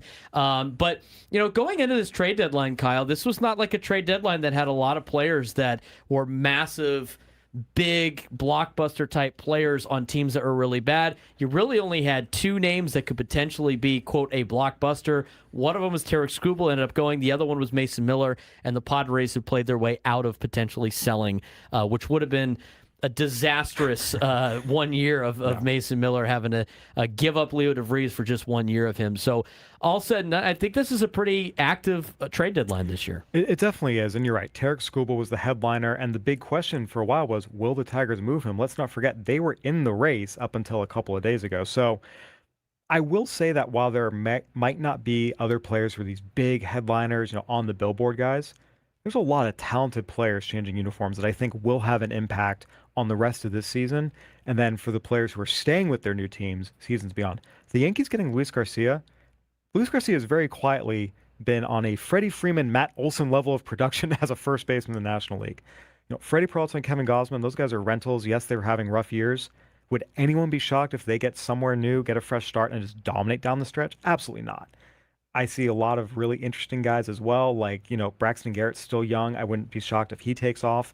I still think that the Angels guys, Jose Soriano, Joe Adell, I'll throw Logan O'Hoppe in here. Getting them out of that organization and into functional organizations, it would not shock me if they all take off. And of course, Luis Arias, think he'll do great in Philly. And Adley Rutschman, again, that's a trade that we didn't expect to happen. I think he'll do good things in Boston. So again, there are a lot of really good players who've been traded. And oh, by the way, to your point, I think we're going to have rapid fire here the final hour. That 2 to 3 o'clock, we're going to get boom, boom, boom, boom, boom, back to back to back. Now, Diamondbacks haven't done anything yet. They're in contention right now. We haven't seen, a handful of teams that are still in it, making big enough moves. Padres still looking for a starting pitcher and a left-handed bat. We've seen a lot of different names out there, for those players. So it's going to be interesting to see. Excuse me. It's going to be interesting to see what we got here in the final hour or so. We haven't talked too much about Arias. You mentioned you liked it. They have to reshift everything defensively in order to accommodate Arias being a second baseman. He wasn't the best second baseman for the Padres, but I think working with Ron Washington has really improved his defensive skills, and now you can actually account for him being a solid second baseman and move things around. Can this work now with Bryce Harper being in the outfield and the defensive shift that the Phillies have to do in order to accommodate Luis Arias? Yes. So first and foremost, Luis Arias has been an above-average defensive second baseman working with Ron Washington this year, which is incredible. It's a testament to him and Ron Washington, and he's back to being the kind of hitter we know he can be. Last year was an aberration. Anytime you can get a premium contact hitter who can play up the middle, you acquire him and you figure it out. In terms of Bryce Harper playing the outfield, look, having him run around out there every single day the rest of the season, that's not going to be smart. But you build in some DH days, you build in an off day here or there, you can make it work. So at the end of the day, the Phillies made their lineup deeper. They added a new dynamic with that contact, which they needed. I think this is a good move that made the Phillies better, and they will be able to figure out the defensive alignment, just given, again, I'll say this, if we didn't have the DH in the National League, I'd feel very differently. But because we now have it and have the last few years, it's fine. I think it's a solid move for Philadelphia. I mean, Luis Arias, pretty good year this year for the San Francisco Giants. Okay, Heyman tweeting out that Clay Holmes is on the move. I don't know if you saw that one come down, but your reaction to the Cubs-Mets trade as the Cubs acquire even more pitching. It sounds like it's going to be Clay Holmes and Tyrone Taylor for the Cubs' number 2 prospect, Jefferson Rojas. Yeah. So remember what I said earlier that I think the Cubs are having the best trade deadline of anybody? Yes. Add this to that. I think they have done a great job. They needed a lot of arms, both starters and relievers. They've gone out and done that. Jefferson Rojas is a really good young prospect. And look, there are a lot of times that we hear about these prospects and they get hyped up and they're not actually that good. And, that was a big part of my role at Baseball America, covering the majors as well as the prospects, is really sorting out, okay, who's actually good and who's hype. Jefferson Rojas is a good young player, a genuinely good young player for a Mets team that has to play for the future. Yeah, that's a nice pickup. But in terms of impact, adding Clay Holmes, assuming he's able to come back from his broken leg, I mean, that's a guy you feel pretty good handing the ball to in game 3 of a playoff series. Not game 1 or 2, but game 3, absolutely. I really like what the Cubs have done this trade deadline. They're not afraid to trade away some of their prospects. Obviously, they're going for it. And I totally agree with you, Kyle. I think they smell blood in the water with the Brewers. And the Brewers are bringing back guys like Dustin May. And the Cubs are like, we're reshaping our entire pitching staff because we know we got one of the best offenses in the game. I mean, the last couple of weeks, their pitching staff hasn't been very good, but they've put up like 10 runs almost every single game. I know the Yankees series was a little bit different this weekend, but the Cubs are have at the beginning of the year all the way through have put up some huge numbers offensively, and the only thing holding them back was their pitching staff, and that's not even their fault. I mean, it's because of a lot of injuries, and the Cubs have now addressed that situation. Right. Justin Steele was supposed to come back and said he got hurt again. And oh, by the way, they also subtracted Jameson Taillon. I think that was another good move as well. So you're getting rid of the guys who are holding you back. You're adding better, more impactful starters. And again, it's not like we're talking one starter here. They've added 3. Yeah, all of a sudden, if you're the Cubs and you can roll out Kevin Gausman, Shota Imanaga, Clay Holmes, and Braxton Garrett potentially as your 4, you're in really good shape. And then if Edward Cabrera comes off the IL and can actually throw strikes, that's a flamethrower too. So yeah, the Cubs have gone from, okay, yeah, they're an incredible offense. Pitching staff needs help. They're going to win a wild card series and maybe get to a DS to, hey, they might have enough to beat the Brewers now. I would not be shocked if we see the Cubs go on a run here and take the NL Central from the Brewers. Kind of do a reverse of last year of catching Milwaukee after Milwaukee caught them last year.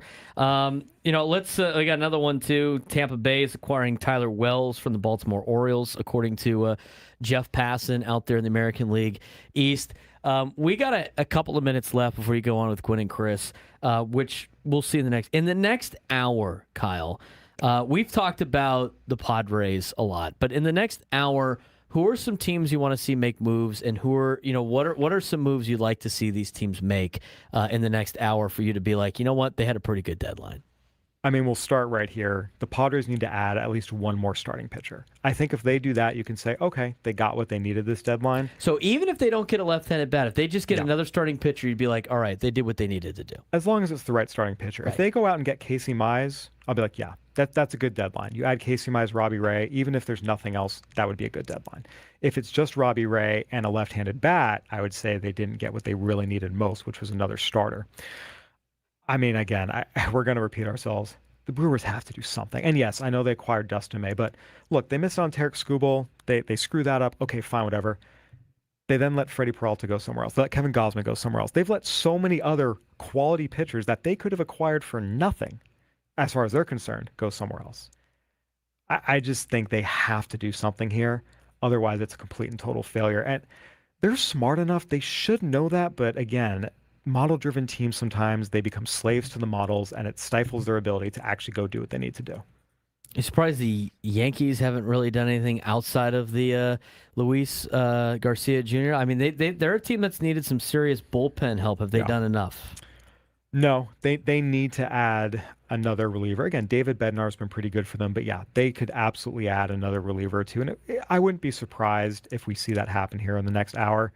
Luke Weaver going to the Pirates, that takes, someone off the board that they were familiar with, they know and they loved.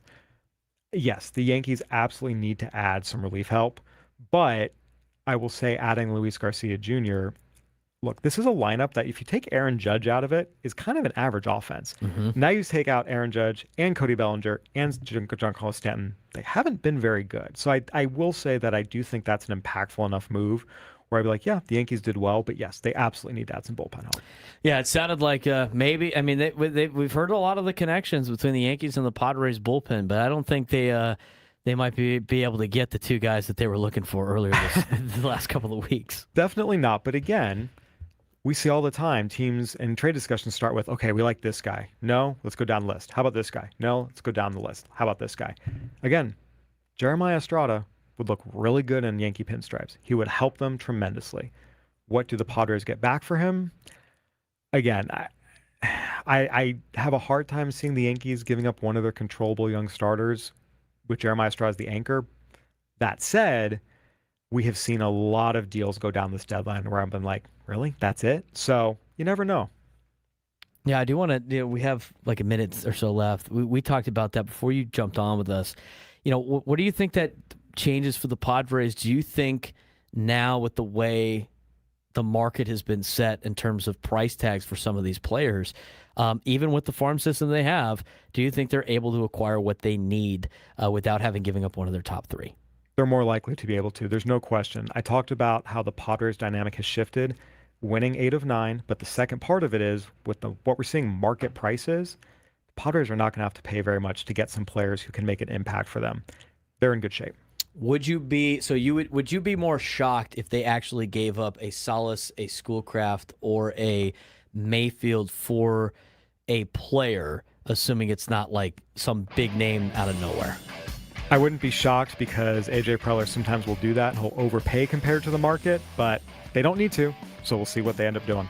Thank you to Kyle Glaser for joining us on the show today. That'll do it for us. That was a quick 4 hours. Padres got Robbie Ray. What else do they have in store? Kyle will be on with Gwen and Chris next. We will be talking to you tomorrow, recapping the trade deadline, hopefully talking about a Padres win.